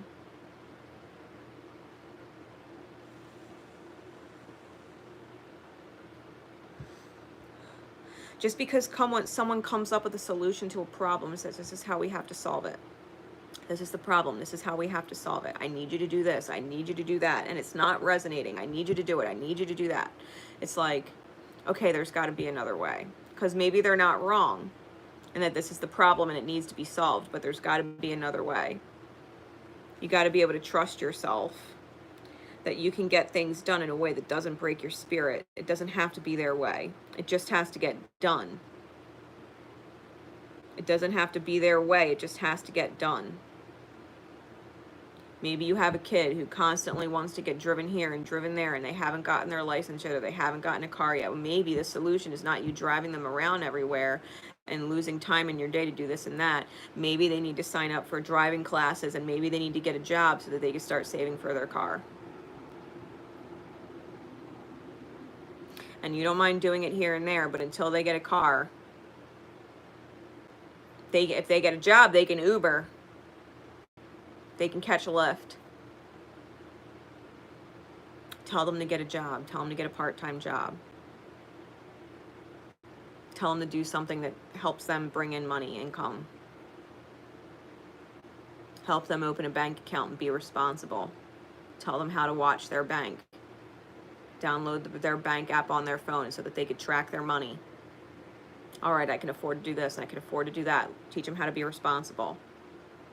Just like you got to watch your bank and watch your money and watch it disappear. Every time you do something for someone that you don't want to do, you got to keep filling up your gas tank because you're driving them everywhere. You got to make sure that car insurance covers them. You know what I mean?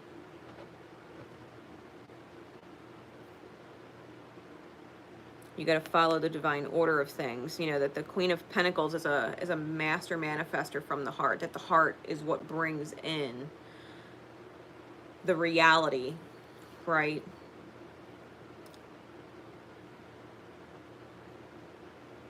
That the heart brings it into form. The Devil is Capricorn's card. It's the fact that we are bound to a 3D reality that has limitations and rules here. Has limitations and rules here. There's a way to do things.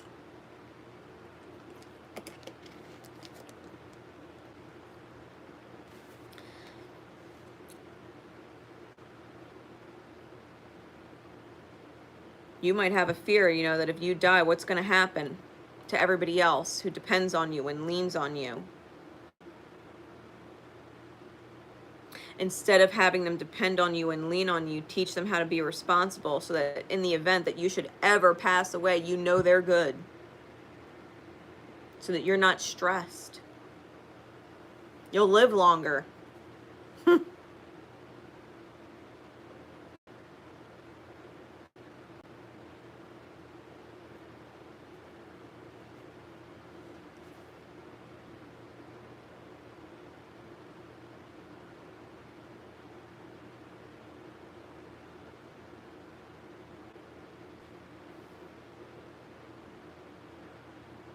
You know, the thing about the Queen of Pentacles, you know, she's got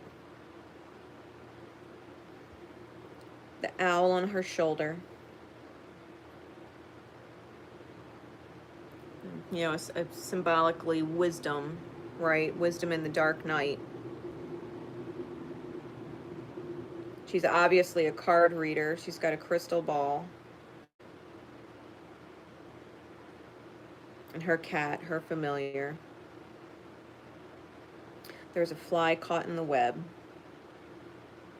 You gotta also be, you might also need to be seriously aware,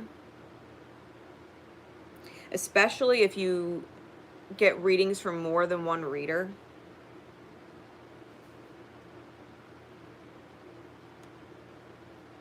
that they're not stringing you along in some fear state.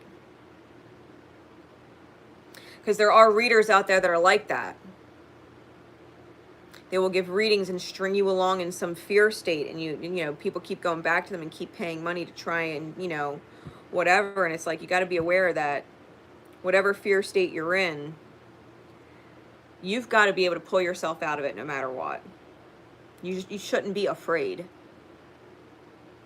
You should not be afraid, because I'm being drawn to the fact that there's this hand here coming in from the side and putting money on her table, and she's drawing the Devil card, and it's like fear state, like, oh, you've got this person in your life that's blah, blah, blah, blah, blah, and that person in your life that's blah, blah, blah, blah, blah, and you've got to watch out. They're the devil. They're going to hurt you. It's like, don't feed into that. You're in control of your reality. You're in control of your reality. Don't buy in to any fear state. You got to trust that there is a way out. For every problem, there is a divine solution. And if you can meditate on it, right? Four of Swords, if you can go within your own self and go within your own mind and be at a place of peace, the solution will come to you. You know, there's that saying that some say, you know, well, when everything falls into place, I'll be at peace. And then others say, when I'm at peace, everything falls into place. And it's the truth. You will never find peace if you're waiting for everything to fall into place. But if you let yourself be at peace, the solutions come and everything will fall into place. You've got to be able to be at peace with yourself. If you're taking on too many stresses from other people, you have to know there's another solution.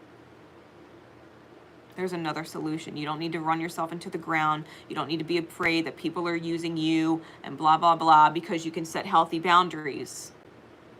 Healthy boundaries. I can do this then, I can do this on this day, that time, I can't do it this day, that time. I know I promised you that I could do it, but this is how I feel right now, this is how I feel today, and I can't. Here's a different solution for you. If you don't like the fact that, you know, my promise fell through or my commitment fell through and I can't actually help you, well, then you need to come up with a solution for yourself that this doesn't happen for you again. That's the divine saying you can't depend on other people. You need to depend on yourself. Right? Being able to teach that lesson. Not feeling like all the stress is on you, that you're breaking your spirit.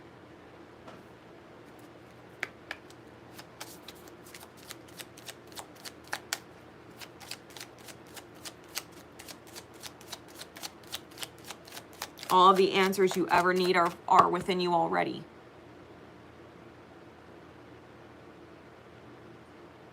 They're within you already. You don't need me to tell you. All the answers you could ever need, all the solutions you could ever possibly need are in you already. You have to be able to separate yourself from the energy of other people and go within and say, Spirit, I'm looking for a solution that I haven't found yet. Help me out. Guide me to it. I'm not going to force myself to do anything I don't want to do, can't do, stresses me out to do. I'm not going to force myself. So what is the solution that I have for this issue? Get very intimate with yourself and your connection with yourself, that you can find solutions from within yourself, that you don't need to seek solutions out there. Not solutions. Guidance, sure. You know, you want to connect with people to validate what you're already sensing because, you know, you need the validation, fine.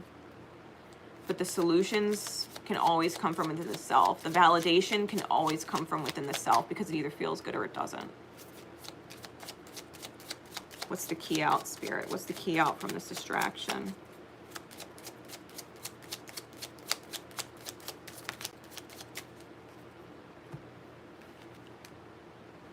Spirituality. The Hierophant. The Hierophant. The reverse is intolerance. Spirituality is the key out. I'm going to read this for you. The Hierophant. The Hierophant, numbered by the Holy Star,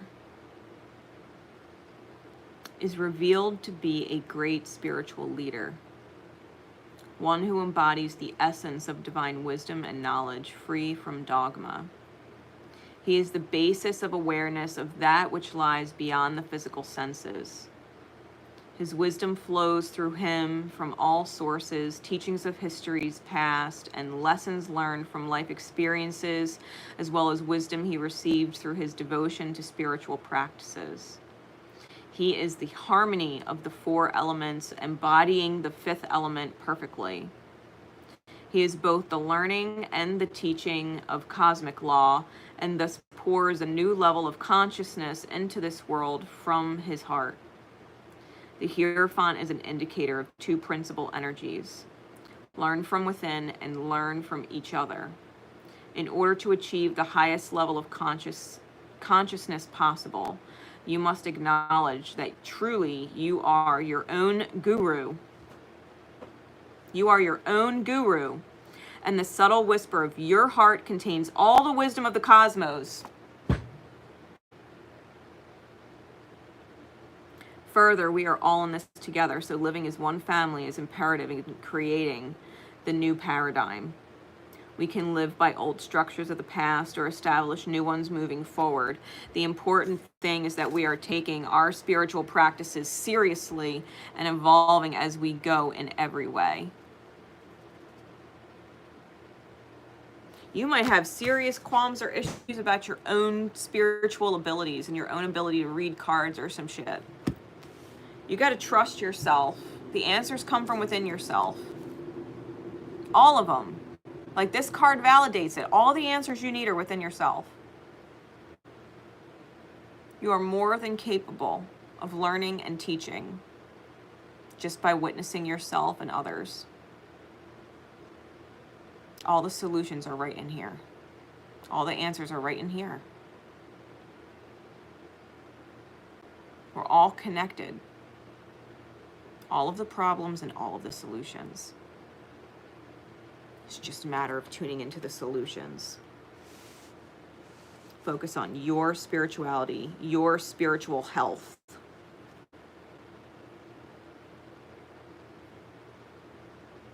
If it puts stress on you, it is not spiritually healthy. If it puts fear on you, it is not spiritually healthy. If it puts judgment on you, it is not spiritually healthy. If it discourages you, it makes you feel insecure about yourself, it makes you doubt yourself, it is not spiritually healthy. Trust your fucking self.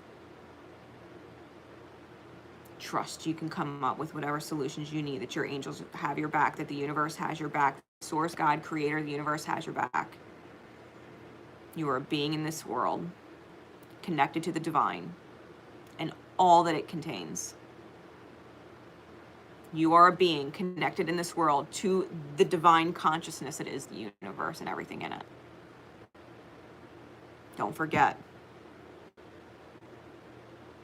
Stay centered in yourself. Trust yourself and what you can create when you're in alignment with yourself.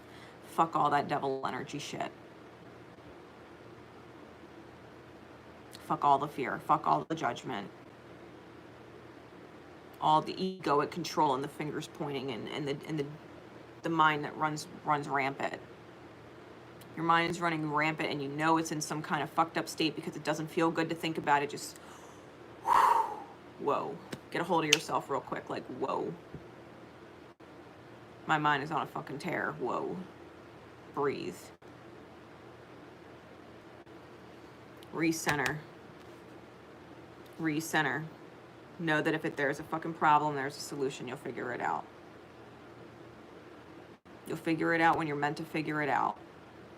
All you got to do is call on your higher self and be like, listen, I don't know how you're going to solve this problem, but this is what I got and I trust you. You'll lead me to the solution. It'll feel right. You'll lead me to a solution I could trust. That I'll feel good moving forward with.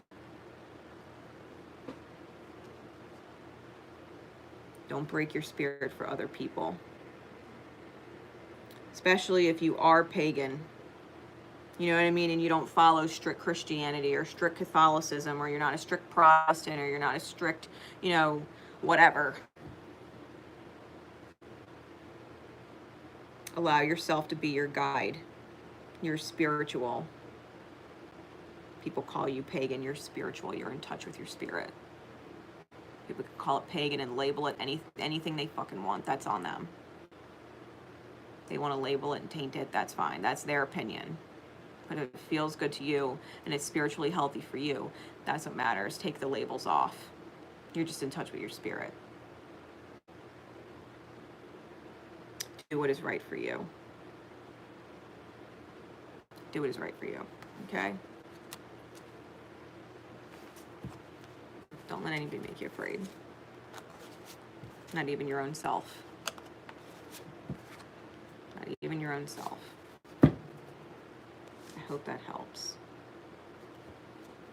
That was secret code name Gallantly. All right. Secret code name White Phoenix.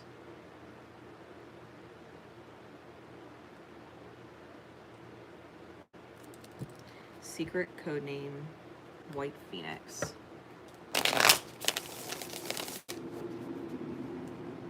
Spirit, what's the distraction? What's the distraction keeping them from fully integrating their higher self? From focusing on their higher self? What is the distraction?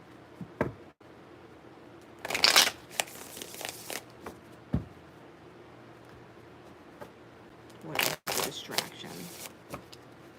Secret code name White Phoenix.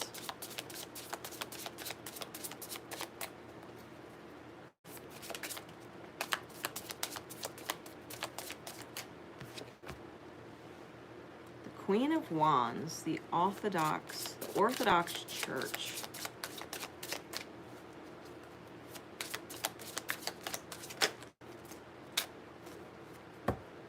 Catholicism. The Seven of Pentacles. Thou shalt not covet that your neighbor's wife or property. You shall not covet your neighbor's wife or property. And the King of Swords, Martin Luther.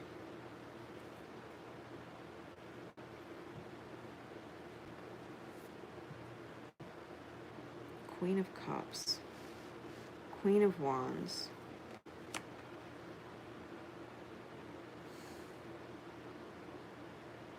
It's funny because I look at this card and I felt like she was immediately drinking the Kool-Aid. Queen of Cups. She's drinking the Kool-Aid.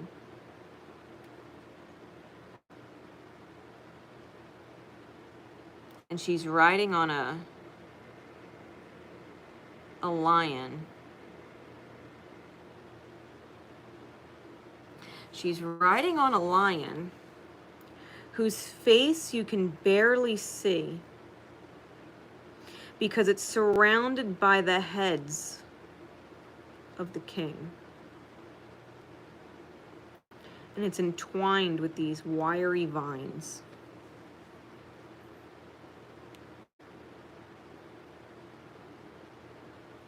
I don't know how much you could see in that picture, but here's the lion in the middle. And she's giving the lion the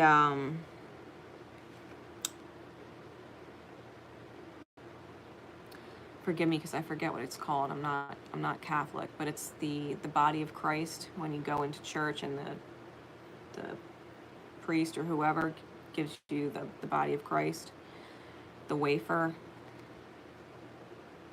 She's giving it to the lion, but the lion, as you can see here, you could barely see him. His eye is kind of sort of popping out. That's his mouth there that's open, but it's surrounded by all of these different masculine faces.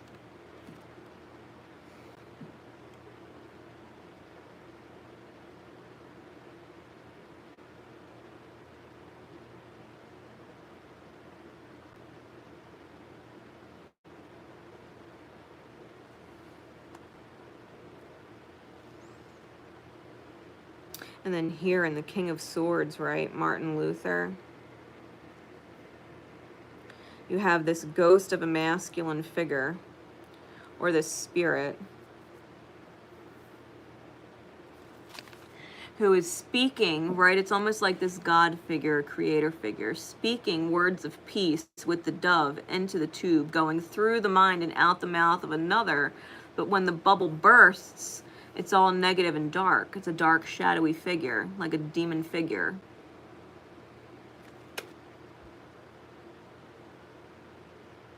And the seat he's sitting on is a feminine devil. The man here. He's literally sitting on a feminine figure with horns and a tail.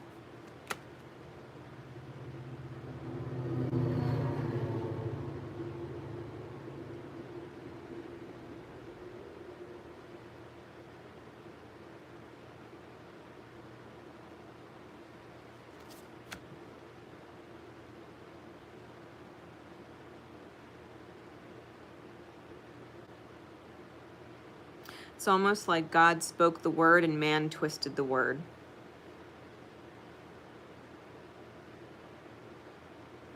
Everybody trying to interpret God's word twists it. Like God spoke words of peace, God spoke words of unconditional love, and yet everybody twisted it and made it ugly.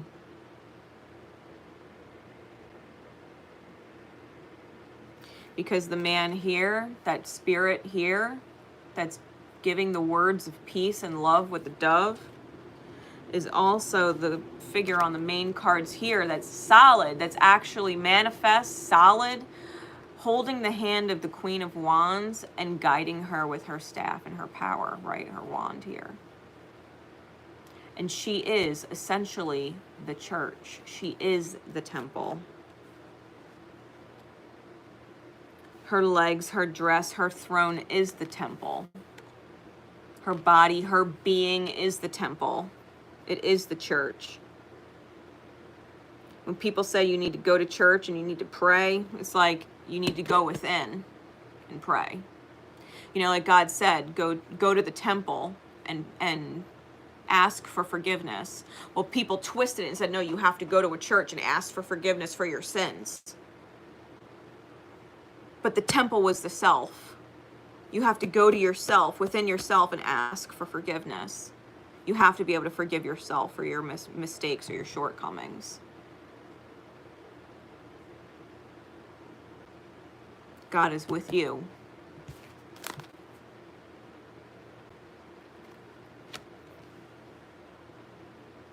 Like drinking the Kool-Aid, the church is separate here. It's a separate building.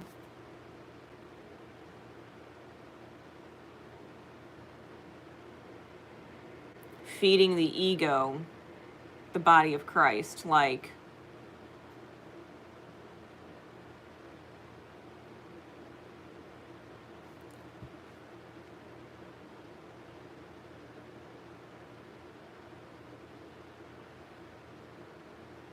do you really think anybody out there can forgive you for your sins, kind of thing? Does anybody really think anybody out there can grant you forgiveness? No, you have to accept and take the forgiveness in for yourself.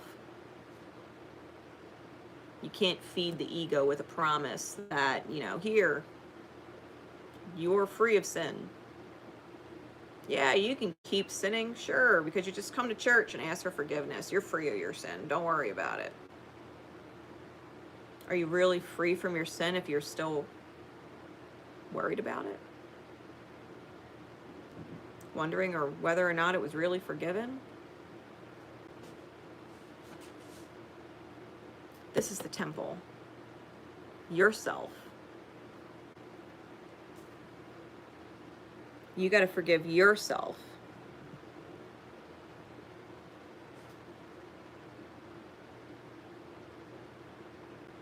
Thou shalt not covet your neighbor's wife and property. Your neighbor being anybody who's not you. And doesn't belong to you, right? That is not in connection with you.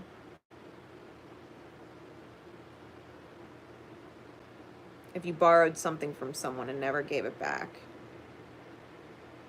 If you were with someone who was taken, right? Even if they weren't married, let's just say you were with somebody else who was taken and the relationship went sour, or you lost the dynamic and they went back to their partner or whatever. Like, you have to forgive yourself. You have to make right on it with you. If it is an item that you took and need to give back and that person doesn't even know you took it and they're missing it and you forgot, like, just put it back. Give it back. Who cares if you got to come clean? They'll be super fucking happy to have their shit back.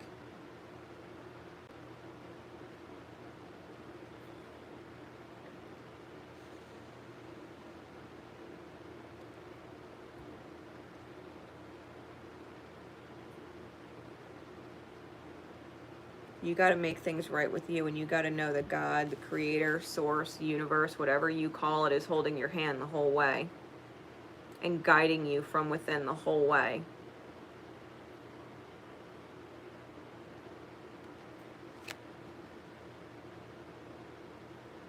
Because if you can't forgive yourself for your quote-unquote sins, if you can't forgive yourself for your mistakes, for your fuck-ups, that's the weight of the scale, right? When we go to our day of judgment, quote-unquote, how heavy is your soul when you pass? Is it as light as a feather? Do you have no regrets? Did you do right by yourself? Did you forgive yourself for going through periods of lesson learning on what is right and what is wrong for you? What felt good to do and what did not feel good to do in the moment or after the fact?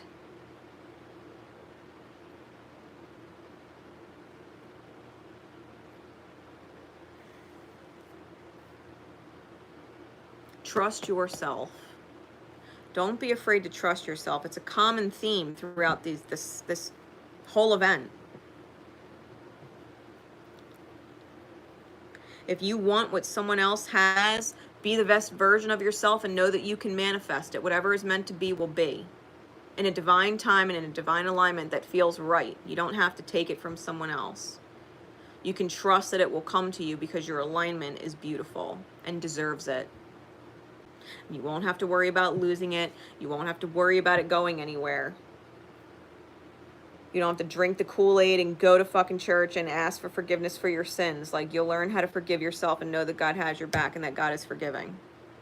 That God is kind and God is love.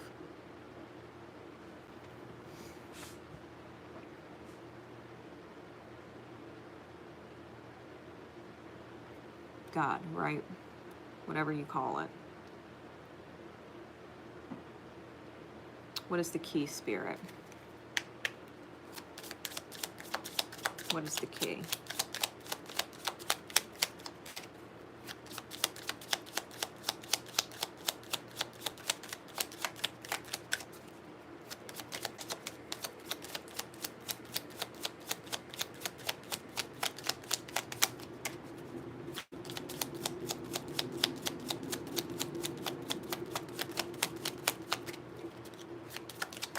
What is the key? White Phoenix. Pray. Pray.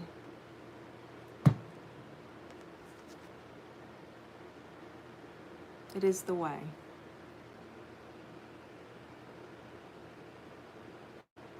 It is the way.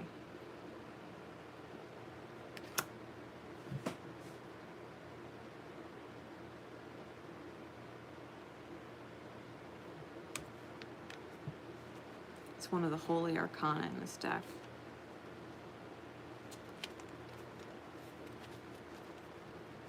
It says, the way can only truly be understood when experienced in relationship to the teachings of the Tao, which translates to the way.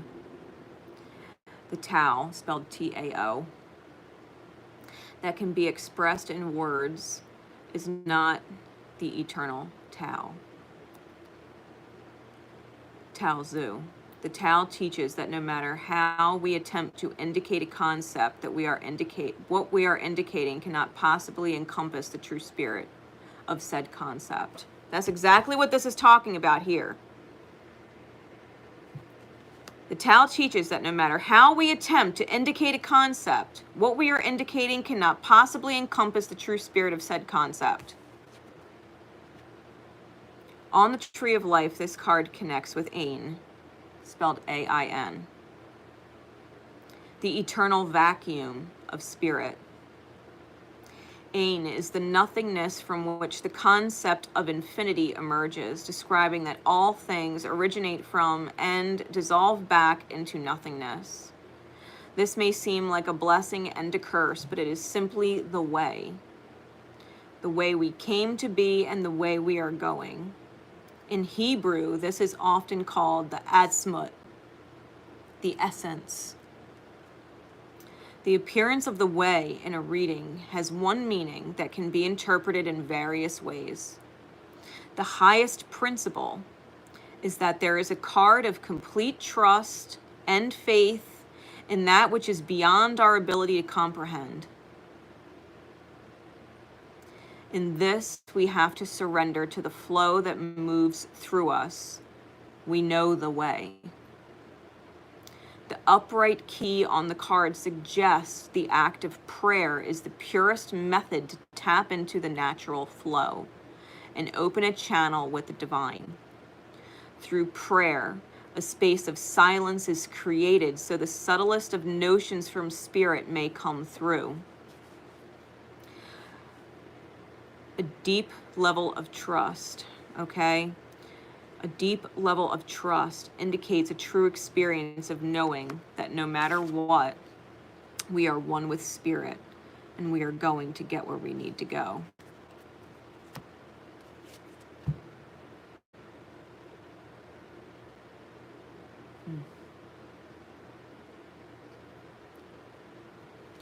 Go within.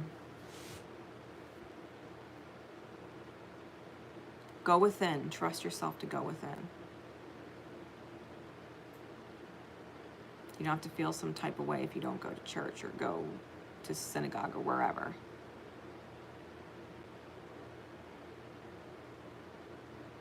You have to know that your connection with the divine can't be taken from you or given to you by someone else.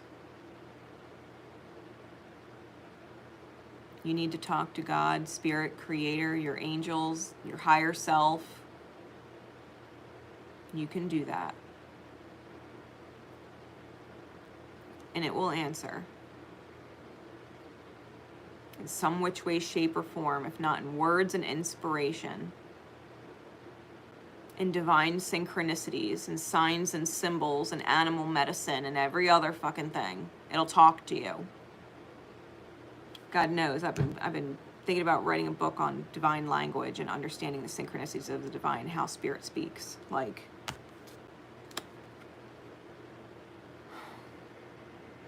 don't be afraid to sit and pray and talk to whatever you believe in.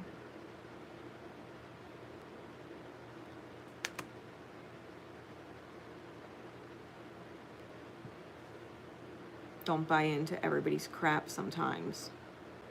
Because no matter how much people want to say that they understand God's message and this and that, like this card is clear as day, letting you know that God's word cannot come through man and not get skewed. If it comes through man to you, then it's already been skewed. You have to have a direct connection with spirit. You got to have a direct connection with spirit. Everybody else drinking this Kool-Aid about a book that was translated God's word, God's intention, you know, as a man, person, female, whatever, human. Anything of God that came through them that they tried to put into words for somebody else, it's been skewed. It's been skewed through their experience. A little bit or a lot. You've got to trust your own divine connection and the answers you receive.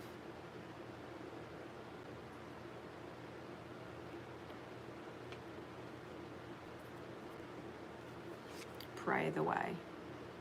Pray the way. Spirit, I don't know how you're going to do it. But I need an opportunity to make this right, or I need an opportunity to make that right. I need an opportunity to balance the scales for anything that I've done that didn't feel good. Give me the strength, give me the courage, give me the trust. Help me create joy. Help me love myself more through my actions and my words. Help me love who I am more, as well as others. Help me stay connected to the truth that you hold, so that I can receive it. Justice, so that my soul can be as light as a feather.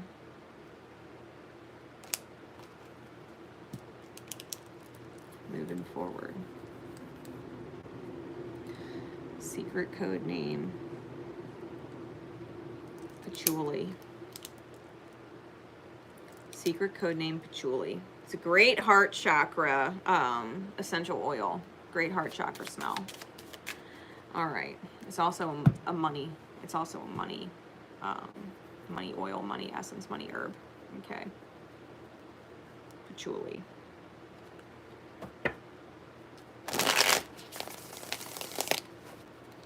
What is the distraction, Spirit, please, for secret code name Patchouli? What is the distraction?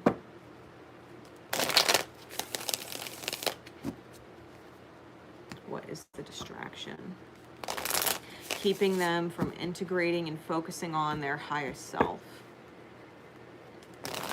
What is the distraction? What is the distraction?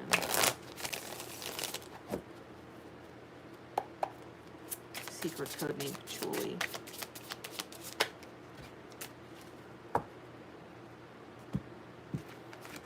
The Wheel of Fortune and Matrimony.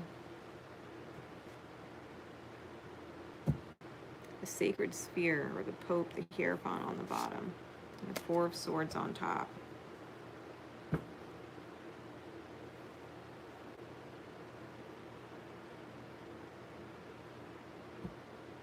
Do you feel like you're never going to find the right partner?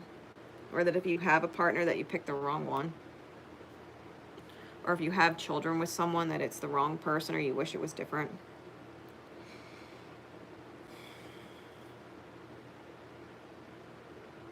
Listen, the Wheel of Fortune, a sealed book, being distracted.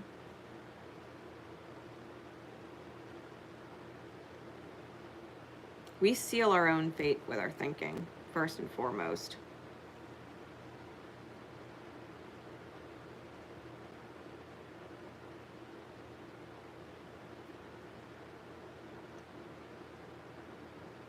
If you look at this wheel, there's a 2, a 3, a 4, a 5, a 6, and a 7 on the wheel, but the 1 is missing. The first step is missing. And it's on the section of the wheel with the centaur holding the bow and arrow. It's Sagittarian energy. Sagittarian energy, the centaur with the arrow, right? The bow and arrow. The archer is the prophet or the visionary. You've got to be able to see what you want to create. You've got to be able to see what you want to create. And you have to be able to see what you're creating. You got to be able to see, right? Because I'll give you an example. My first marriage to my son's father. I married him. I had a son by him. I married him. I thought it was the right thing to do for my son. I couldn't actually see myself growing old with him. I never could. I can never actually picture it.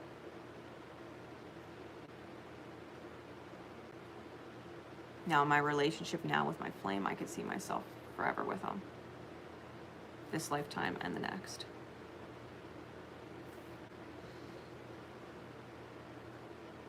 Sometimes we have to accept what we can and cannot see. And if we go down a path where we cannot see the end, we cannot see the final result. Well, that's the whole point of the archer. It's that it flies to the end and hits the target. It hits the bullseye. It hits the manifestation, the destination.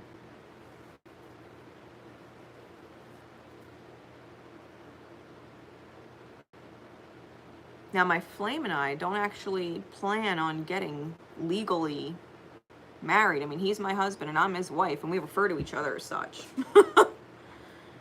But we don't ever plan on getting legally married. So you might have some serious blocks about commitment and issues in marriage. Being upset or being worried if your partner or the person you want to be with doesn't believe in marriage. And you can't commit to it because you want to be married. It's like, why? All right, can you see yourself growing old with them? Because that's what marriage really is. Do you need a piece of paper that says it? Or do you really just want to live your whole life with them? Marriage is a choice. It's not a piece of paper. Marriage is a vision of forever. It's not a legal document.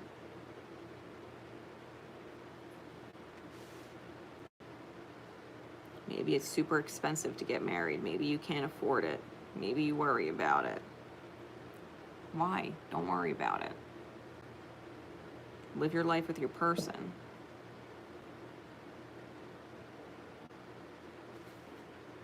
But you've got to be able to see the future. You've got to be able to go after your future, fight for your future, make the moves for your future, transform for your future, go through ego deaths for your future,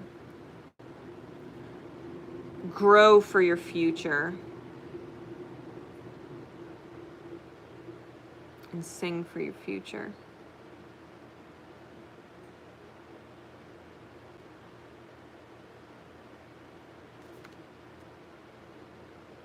You've got to be able to heal for your future.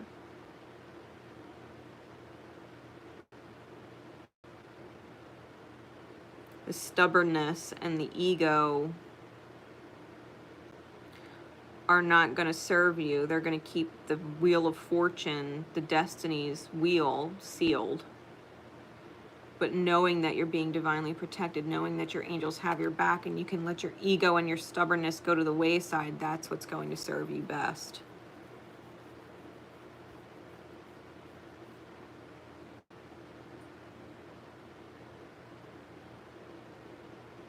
We can't hang ourselves on the cross for relationships that we can't see ourselves growing old in, just because we have children. Because if you look at this bride, she's pregnant. And it's the cross, you know, the cross of Christ that comes down right over her belly. The cross.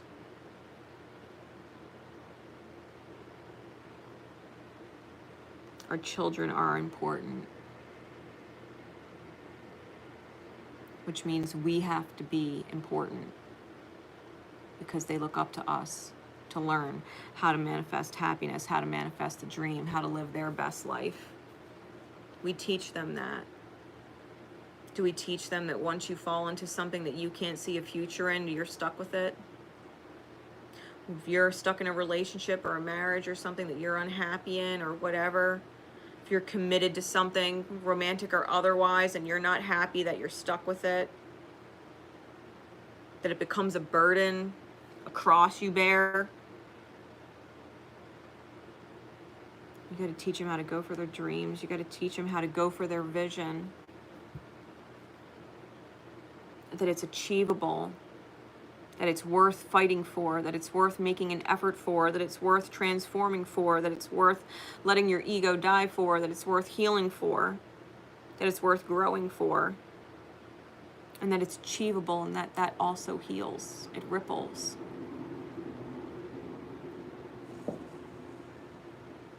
That you would be the best energetic state of parent that you can for them. By not settling in something that is not for you just because other people say this is what you're meant to do or what's easier to do or whatever. Why? It's not easier to be unhappy. It's not easier to be stressed. It's not easier to have to love somebody you don't actually feel in love with. It's not easier.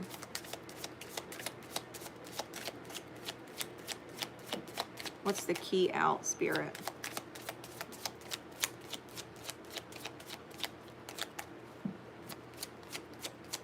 Don't think that destiny is sealed from you. Just because of egoic control, right? Fear of control.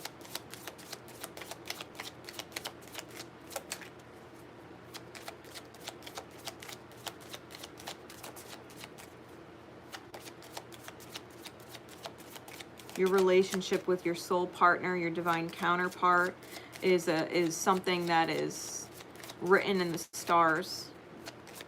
It's not written on a piece of paper. Doesn't mean it can't be. Doesn't mean you won't actually get married on paper one day if that's the way you both want to go. But you don't have to have that to be married in someone in soul. Your marriage in soul is already written in the stars. The key out, justice. You've got to let your soul be light as a feather. You've got to take the weights off your soul. If you're not happy, you're not happy.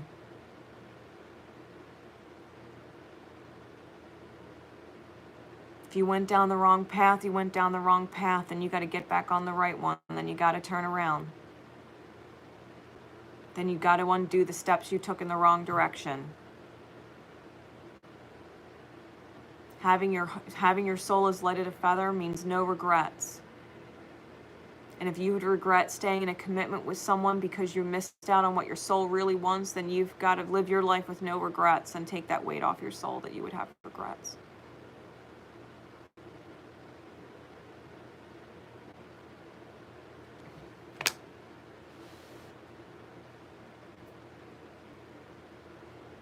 You can't feel guilty, it weighs the soul.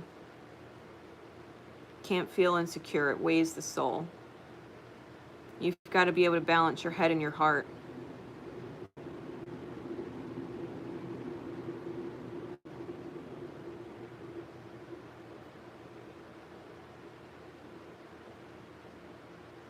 You've got to be able to let the mind know with your heart, like, this is what I feel. I need you to act on this solution to correct it. And the mind will say, okay. But if the mind is arguing back and forth and it's not taking into consideration how the heart feels, it's like, well, I want to get separated, but, you know, I don't want to start this problem, or I don't want to start that problem. And that's when all the fears kick in. It's like, okay, well, what does your heart feel when you stay? What does your heart feel at the idea of going? What are you more afraid of? Unhappiness being guaranteed, or the unknown?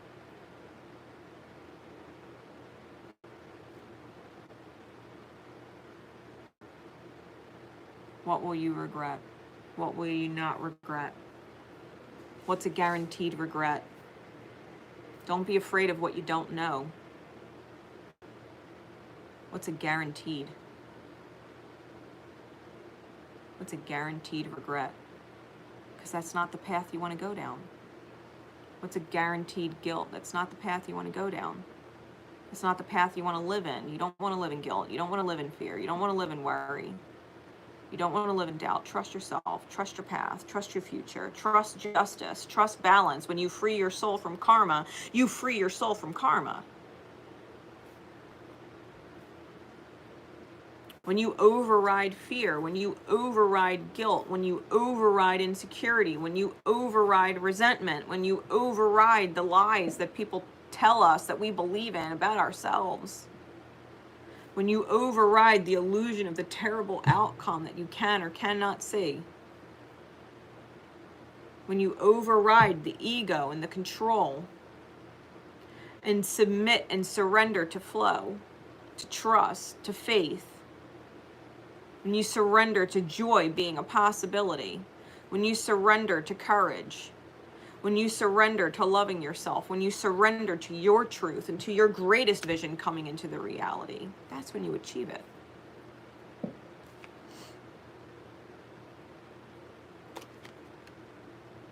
Let your soul be as light as a feather. Let the rest go. You're being distracted.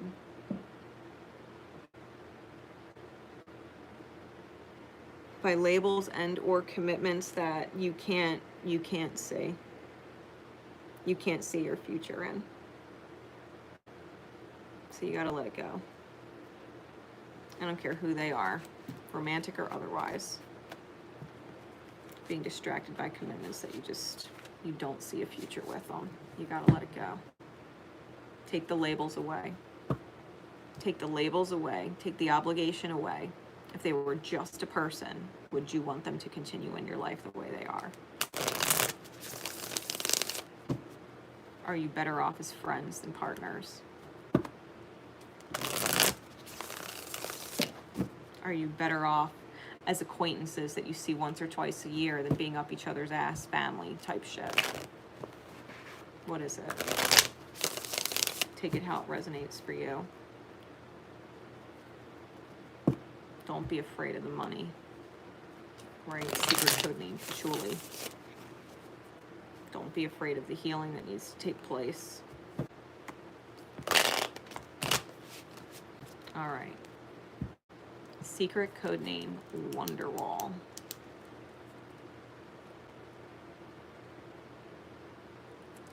Secret code name, Wonderwall.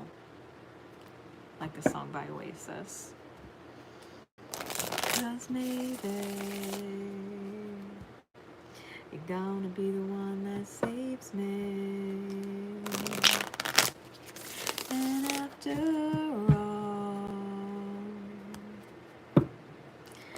you're my Wonderwall.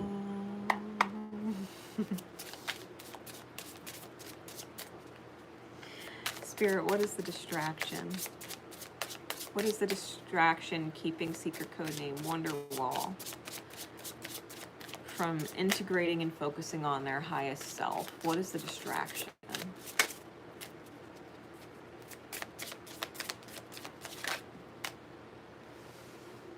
Nothing is as it seems. The moon. Nothing is as it seems.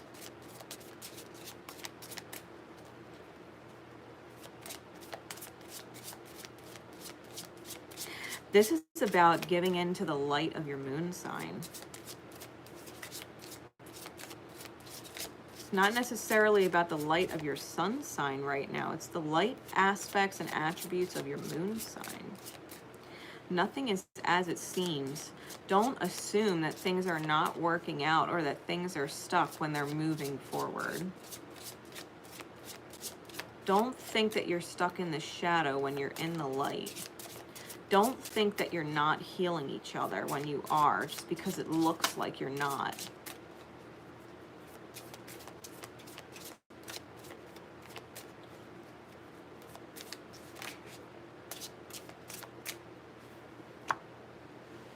The connection is immortal. Time doesn't exist. Go within yourself to a time and place where time stands still.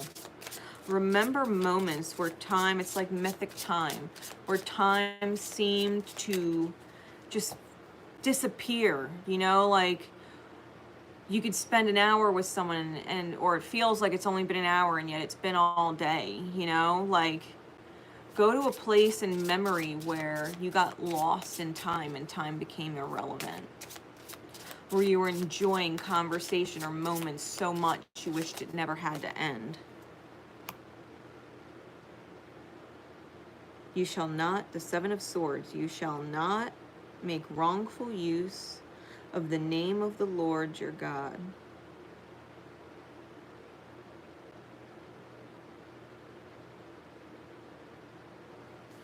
False prayers or false worship.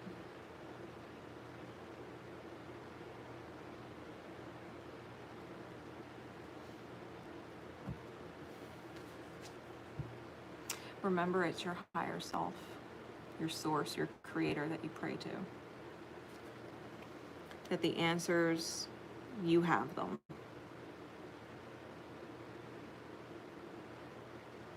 Any angelic guidance you get, it's from your highest self.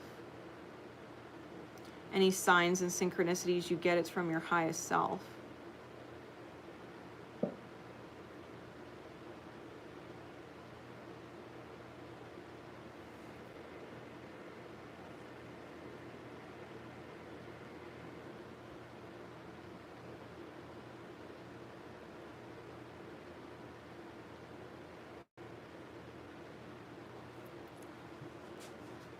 You get divine synchronicities all the time.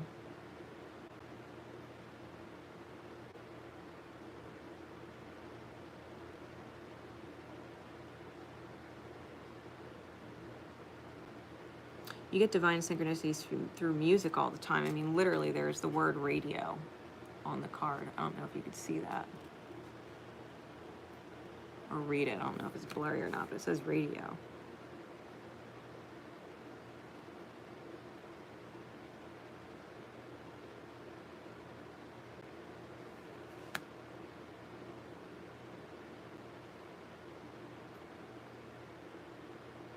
Everything's a mirror.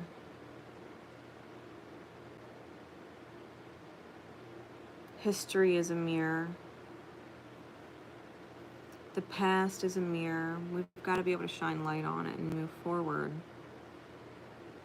We've got to be able to ripple in the awareness of our own consciousness and how it's aligned. Right?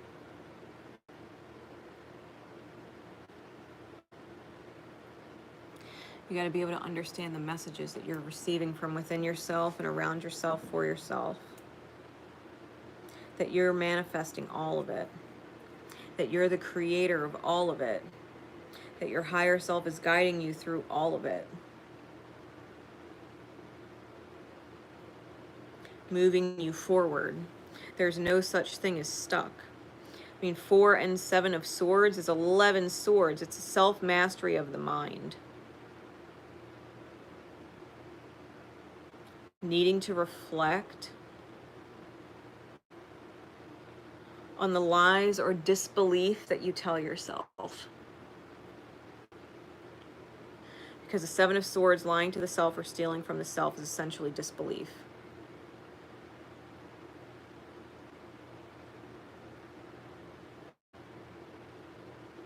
Buying into disbelief, needing to recenter and focus on your light. Because if you think about the moon is a lens that captures the brightness of the sun and focuses it. With this full moon in Aquarius, release the shadow elements of your moon sign. There's positive and negative traits for every sign. Tell yourself you're going to release the negative aspects, negative attributes, or traits of your moon sign, and you're going to embody the light. You're going to embody the light.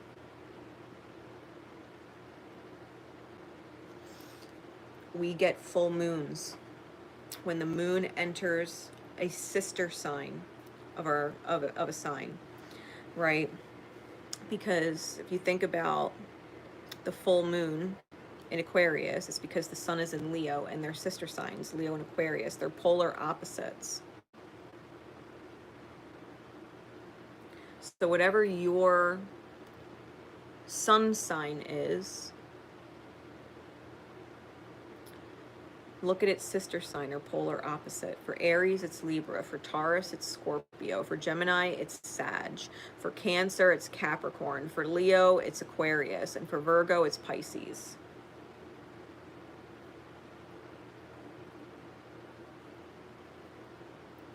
Look at the polar opposite.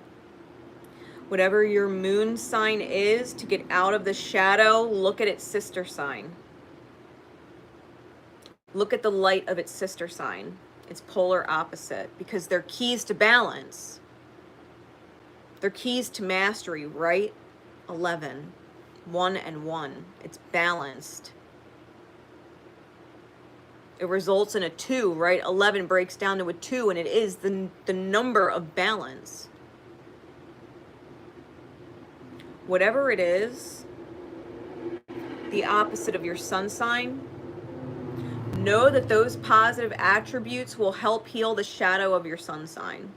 Whatever your moon sign is, know that the opposite sign will help heal whatever it is that is shadow on your moon sign. Like my sun sign is Sagittarius. So I have to focus on the Gemini energy or the facts of the reality. Communicating.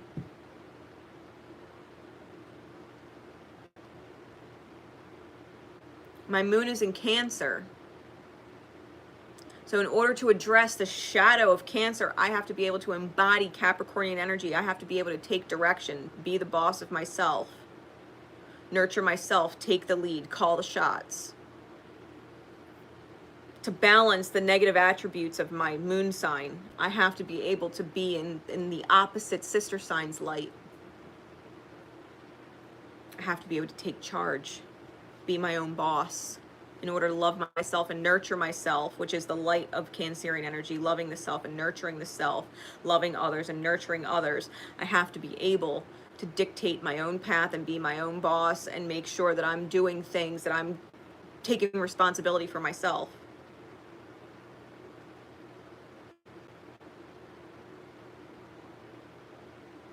That's how you find balance.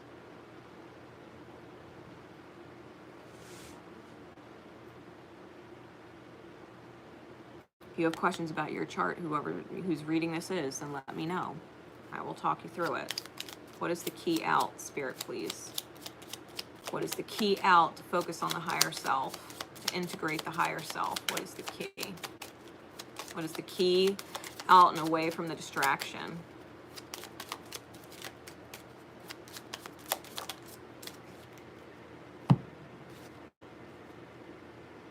The Devil, Capricorn, desire. feeling chained to desire, being addicted to something, right? Being addicted to something would be the telltale sign that you are not going after what you desire. Addicted to the pain cycle, addicted to the familiar, addicted to whatever. Saturnian energy, Capricornian energy. It is literally the opposite of the moon, which is Cancer. In tarot, it's a Piscean card, but the moon is Cancer's planetary body. We're dealing with Cancer and Capricorn energies here. Polars. Look at what's in your chart in the house of Cancer and in the house of Capricorn, right? Look at what's in those signs. How can you use the light of these things to each other's benefit?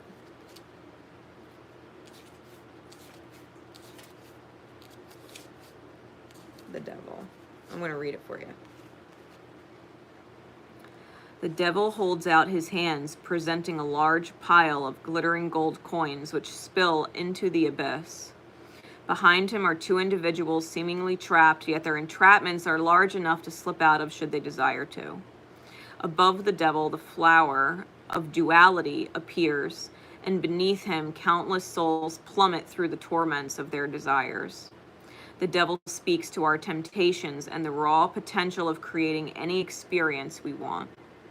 The raw potential of creating any experience we want, without reservation or judgment.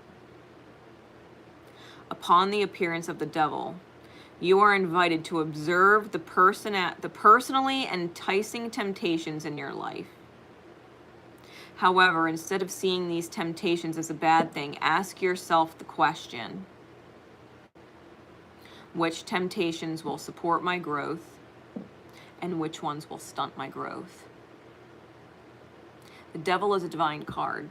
Which temptations will help me grow, and which ones will halt my growth? What do you genuinely desire, both in spirit and ego? You must be mindful that all things in life are tempting in some capacity, and the Devil simply brings awareness to what spiritual and physical pursuits you are following at this time. I like to use the example, maybe you really need to get laid. Maybe that's a desire. Physical desire, but the spiritual desire is that you want to be with someone who you feel whole with, who you feel you could spend your life with, and blah blah blah, right? So do you give in to the temptation of just the physical desire without the spiritual desire being fulfilled? Would it help you grow or stunt your growth? Well, if you're going to feel guilty after, you're going to feel bad about yourself after, you're going to feel like you betrayed a partner after who your soul is literally connected to, well, then you might want to let that desire go. That temptation would stunt your growth.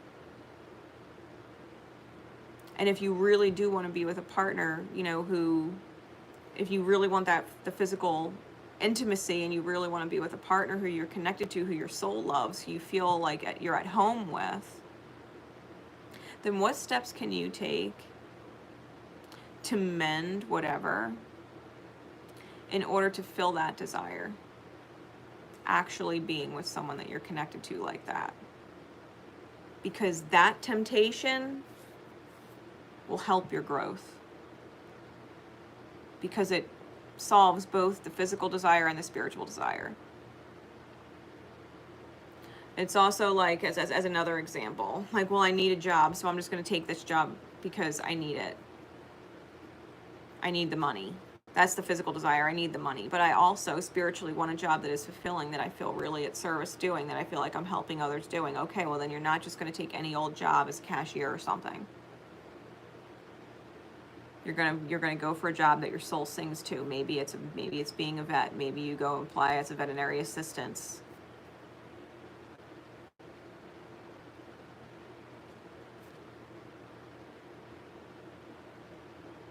You find a job that is fulfilling.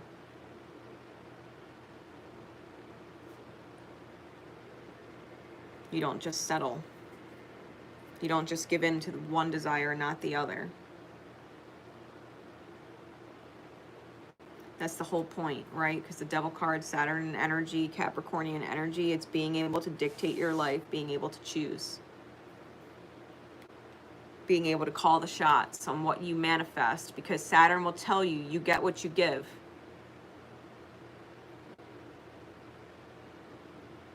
You're either going to give half, right? Give your desires to half, or you're going to give it to your all.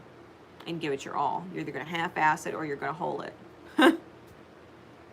You want half or whole. Because you get what you give.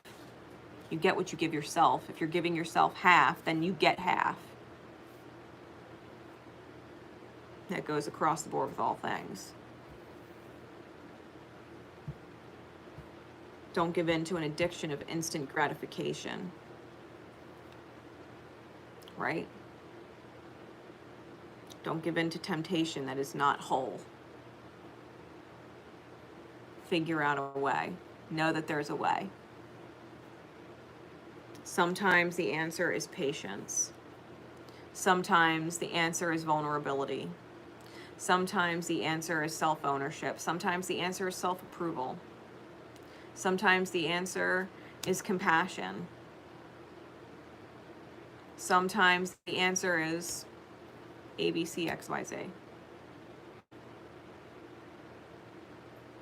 Whatever the answer is, it's okay, because you'll feel better knowing you didn't give in to a temptation that would have hurt you.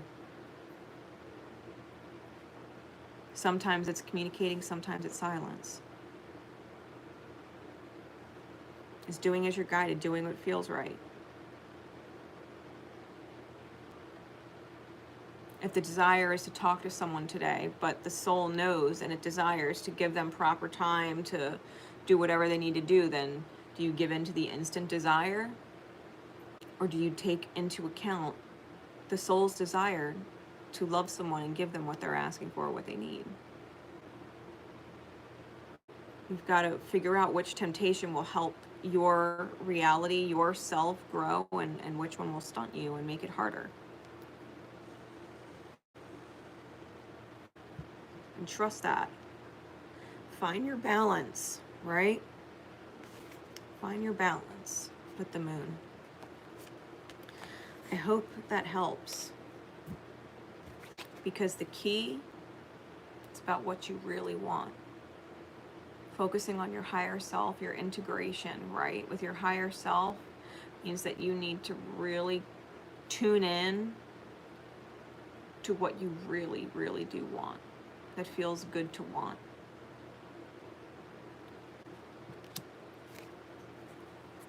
And not negating it, right?